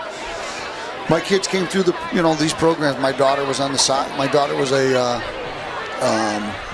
3-sport athlete in all 3 Really? years: freshman, sophomore, junior, senior. Which is very rare. Yep, Yeah. she did Getting rare. volleyball and soccer and bowling and golf.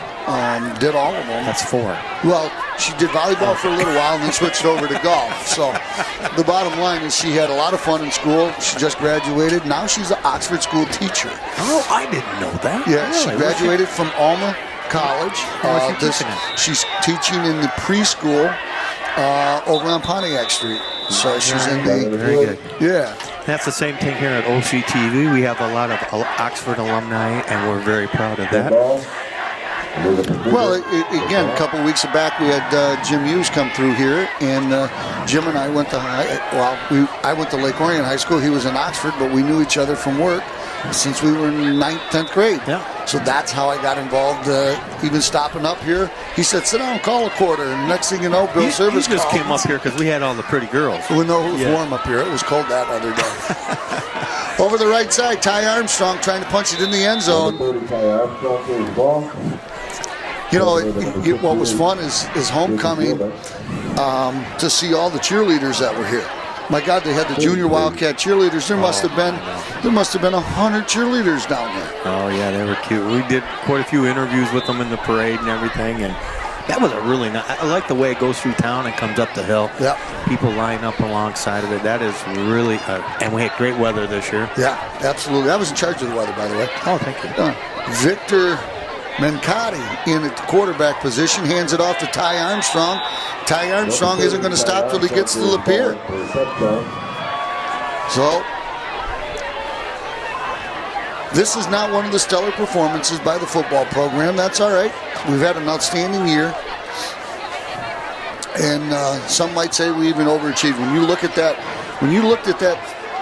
schedule to start the season, You did say that at the beginning of the year. I said it week 1. It's going to be a tough season, and to try to find 6 wins in that schedule was tough. So we found 4, and upset last year's state champs in Romeo. So you never can take that away. Snap is up, or good, and the kick is up and good. I'll tell you, everything looks good for Oxford. We got a lot of building going on here. We got new houses and condos coming in. So I'm looking for the future. It's going to be really good for And us. a new score, and some And a new scoreboard. And again, the way Tim explained it to me, or Mr. Throne explained it to me, it's not just the football scoreboard. It's scoreboard inside the Ian Smith Gymnasium, and I believe they'll update, if not do something different with the baseball scoreboard. So I'm sure they'll make everything top notch like they do. I mean, they've got a history of doing things right around here, so I'm sure they're going to continue to do that. Hats off to all the teachers and administrators for their efforts. So the Wildcats on the short end of a 42-0 score. And, when we talk about the football team, when you look at who's coming back, we got some key pieces coming back. Quarterbacks, runners, some of our defensive lines are bigger kids. And we got our JV who wasn't too bad this year. Yeah. We got some good kids coming up there. Well, and hats off, really. I mean, we've been a very competitive program for many years, and part of that is that junior Wildcat football program. These kids start now when they're in 3rd, 4th grade, and the coaching staff, everybody works with him all the way along. And how about that? There's a nice return right That's a there. nice return. That, Let's see who that was. That was Parker. Nope, that was Trent Meyer, 46. He's coming back. I believe he's a sophomore, so he's been a big part of this season.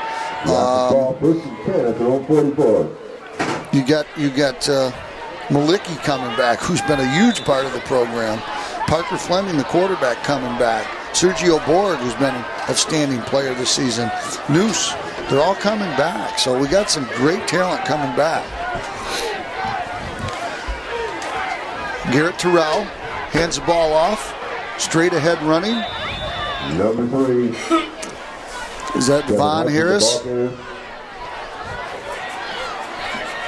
Devon Harris. Devon, yeah.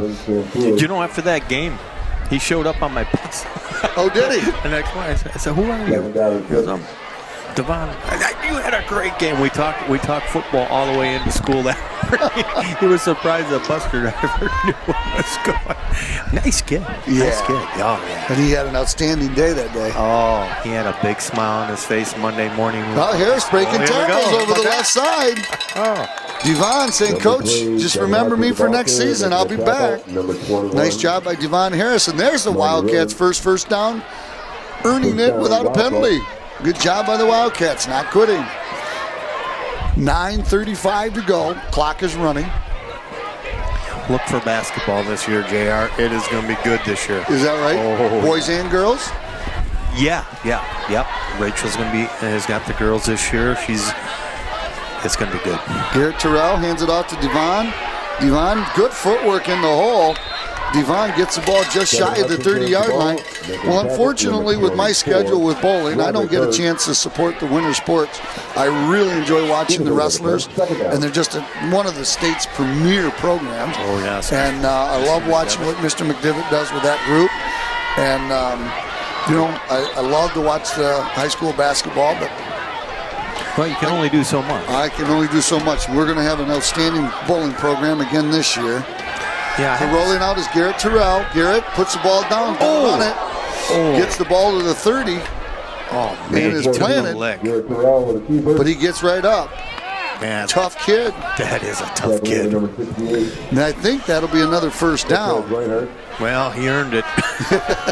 Wow, did he take a lick? But man, did he pop up, didn't he? Yes, sir. He says, you can't let him know it hurt. Yeah, absolutely. I have to say something about the student body. We've had a really good student section. That student section has been showing up to the volleyball games, too. I was talking to Principal Dunkley, and he was trying to get students more involved, starting to come to games and stuff. I think it's working because that area is packed. The kids are having fun. I know we're losing, but it doesn't matter. They're having fun. They're having fun. And you should have seen the turnout we had for girls volleyball. No kidding. Yeah, mostly boys. But yeah. I can't imagine with the volleyball uniforms. I'll just leave it at, if you haven't seen a volleyball uniform, you just look that up on the internet. Yeah, I had a daughter play. Me too. There it goes. Oh, Devon Harris. Yes, nice job, Devon Hudson. All right. Devon Hudson over the right side gets the ball just shy of the 10-yard line. Let's give him a little taste because he's going to see the ball a little bit next I think he's our leading rusher so far today. No, it's not really fair to Williams because Williams was playing up against the A squad, the big the Iron Curtain there. Yeah, no doubt. But never. Garrett Terrell hands the ball straight ahead running. I think that's Parker Fleming. Or is that number 18? That's number 18. Dakota Burr running the ball straight ahead. I met his dad the other day at my office. That's one of the most best parts of this job is when you start to talk to the parents. And absolutely. And I really enjoy that. And great families here in Oxford. Devon into the end zone. Devon scores. Bye-bye shutout. Thank you, Devon. Devon Hudson. Well, that woke everybody up. Well, and again, ladies and gentlemen, kids are going to be a little frustrated with the outcome of this game, but, the minute it's over, don't leave, because we have got one of the most impressive traditions at Oxford, and I've never seen it in any other school. It's the senior walk. The senior football players line up hand in hand in the north end zone. They walk relatively slow all the way down to the south end zone, and when they get there, they're greeted by their fellow classmates, fellow teammates, and it's a very emotional thing. It symbolizes the unity and the effort that they put in, not for the last 4 years since they've been in high school. As I mentioned earlier, we got the junior Wildcats. Some of these guys, and most of these guys, have been playing together since they were in 3rd and 4th grade on junior Wildcats, and whether it's Orba baseball or soccer, Parks and Rec soccer, whatever it is, they've all been playing together and competing together since they were 5, 6, 7, 8 years old. T-ball starts when they're 5, and many of these kids have known each other that long. And that walk is the final time they'll wear the uniform for Oxford football. So it's very emotional for them, and I encourage you to stick around. And we'll definitely put it, and we'll have it on. And, we won't commentate on it. We'll just let the music play, and we'll just encourage you to stick around and watch it. And ladies and gentlemen of seniors out there, you want that for a souvenir for your kid? OCTV is happy, thrilled to bring you a copy of a DVD of the game. Now, you don't have to watch the game, but you can watch the walk, for $10. And where can you get a memory like that you can have a lifetime for $10? So I know you can get it on YouTube, but you can't get it in HD. Right. So we can get, and if you want to keep it, that's the way to do it. Absolutely.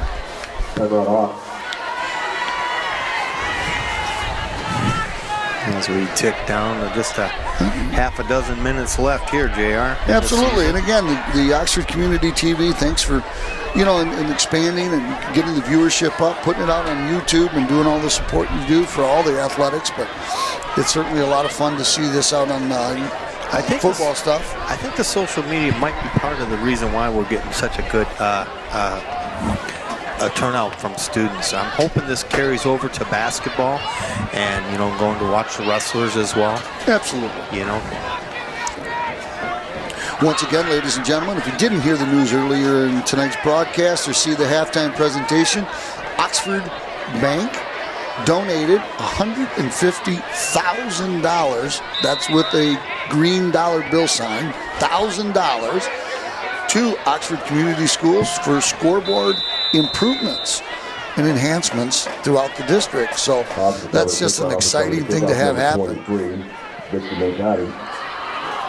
So the onside kick didn't go as planned. It did bounce up nicely, so Malicki did a good job kicking it. Well, what we're seeing here right now is kind of a changing of the guards. He's got the senior guys out right now, giving the youngsters a try, giving them a look, and same with Harrison. Yep, and or the seniors that have worked hard for all the years that they've put into the program, and not everybody can be a starter, and that doesn't detour some of these kids from being on the team. They like the practice, they like the camaraderie, they like the locker room fun and the relationship building that high school athletics build. So even though they're not starters, that doesn't mean they're not having a great time out there and building long-time friendships. Just making this team at all is an honor. Absolutely. Ty Armstrong over the left side. Number 30. But I think like the wrestling team and some of their weight classes, they're like, how many kids deep? Well, there's in some of those weight classes, there are kids 3, 4, 5 deep. And if you were that kid that was a 3rd or 4th on the depth chart, there's a good possibility in some lesser school you'd be a starter. So that's why the program's so good. When you go to practice and you practice against another kid that could potentially be an all-stater, you either get your butt kicked or you learn to kick butt. So the bottom line is that's how you get better. So, and again, it's the junior programs that help support that. Over the right side, the first down. Number 23, And some. Victor Mencati. He's a junior, 5'10", 170, trying to show off for the coaches a little bit for next season. But that's how it works. I mean, I'm very fortunate. I have an outstanding middle school coach for my bowling program, gets a ton of support from Collier Lanes, and that's how we've become a better program, is because the kids get started earlier, they get better coaching, and by the time we get them in high school, we don't have to teach them how to put their hand in the ball. They already got all those fundamentals down. And that's what junior athletics are supposed to do, whether it's baseball, teaching them the right way to play the game, or football. Look at the volleyball program. They have, the Oxford Heat, I believe it's called. They have an outstanding program that, help feed those programs, and they're a vital part of the growth of the school programs. Mencati under center, trying to wrap this one up. 3:30 to go. Armstrong. How about that? He was knocked to the moon. Get it, Armstrong? Moon? I got that, yeah. Yes, folks, we're working it. We're trying to do all we can. Well, he got a couple steps over the line for Mankind, but not enough for the first down. 3rd and 3. 3rd and 3, 3 minutes to go in the contest. Wildcats trail 42-7 to the Farmington Harrison Hawks.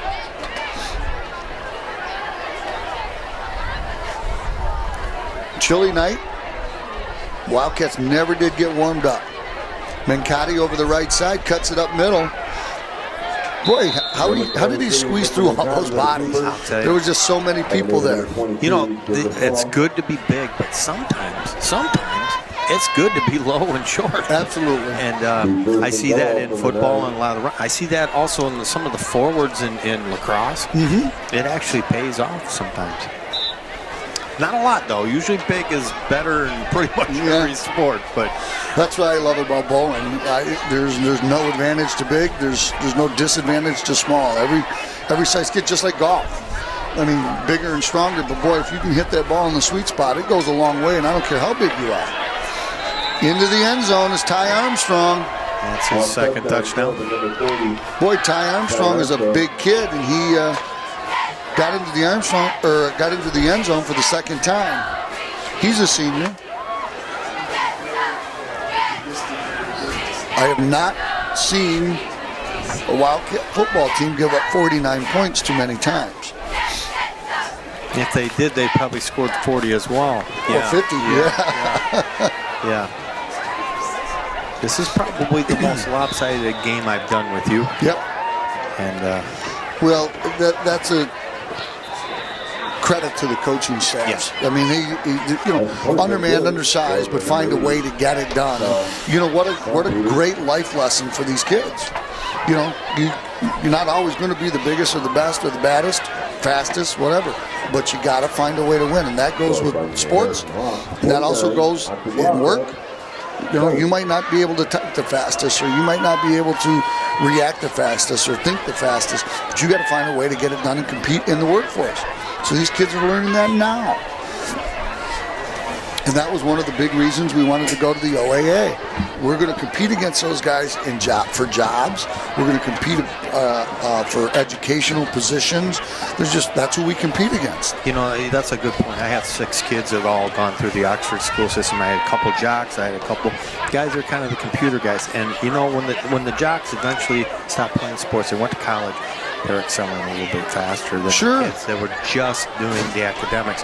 So doing both really does make the difference, because they take this mentality and they go into college. They're more disciplined in a lot of ways. They're more aggressive. I'm not saying they're smarter, but they learn to compete. Yes, and that's what it's about. Sergio Borg with the ball. Sergio over the right side, going hard. Sergio run out of bounds. A little extracurricular activity there. Serge was pushing hard, and Cordell agreed, was pushing right back. That's nothing there. I believe it was the Wall Street Journal put out a report that 80% of the CEOs of Fortune 500 companies were high school athletes. Yeah. So, I mean, and it it's just funny. shows you that you can compete. But sometimes when your kids are in high school playing a sport, you think they're never going to get there. But something happens around 18 or 19, especially on the boys. They get curious and they get smart. I've told the story many times. My dad got really smart when I turned 22. So 1 minute and 15 seconds to go in this contest. Wildcats trail 49-7. Ladies and gentlemen, stick around for the senior football players walk. It'll be the last time these kids are on this football field in a uniform. Very emotional. It's one of the saddest parts, and it's one of the highlights of the year too. Parents look forward to it. Oh, Miller went through his hands. There's a family. That's Ryan Miller. He's a junior. He'll be back next year. There's another family that, they had a older boy go through all the programs. Was an outstanding athlete, wrestler, football player, baseball guy. And Ryan is followed right in his footsteps, done an outstanding job. And we get him for one more year. Number 3. So that looks to be probably the last play of the game. There's about 17 seconds to go. Whether they rush one more play in or not, we'll see. I'm sure the boys want to do it. Well, they're going to get it off. So this will be the last play of the contest. Stick around, ladies and gentlemen. Oh, no. Guard on the right side jumped up a little bit, so false start. 5-yard penalty. That's one way to stop the clock. Yeah. They're still going to run this play, I hope. Sure. Why not? At the clock guy. There we go. The last play of the contest. Here's Devon. Over the right side. Kind of horse-collared there. Yeah. Well, that'll be the end of the game, ladies and gentlemen. Thank you again for watching. And you get a chance to swing by Oxford Bank and you tell them thank you. And thank you, Oxford Community TV, for all your support. Ladies and gentlemen, stick around for the senior walk. Brad, thanks for all your help today. Thank you, JR. I can't wait till next year.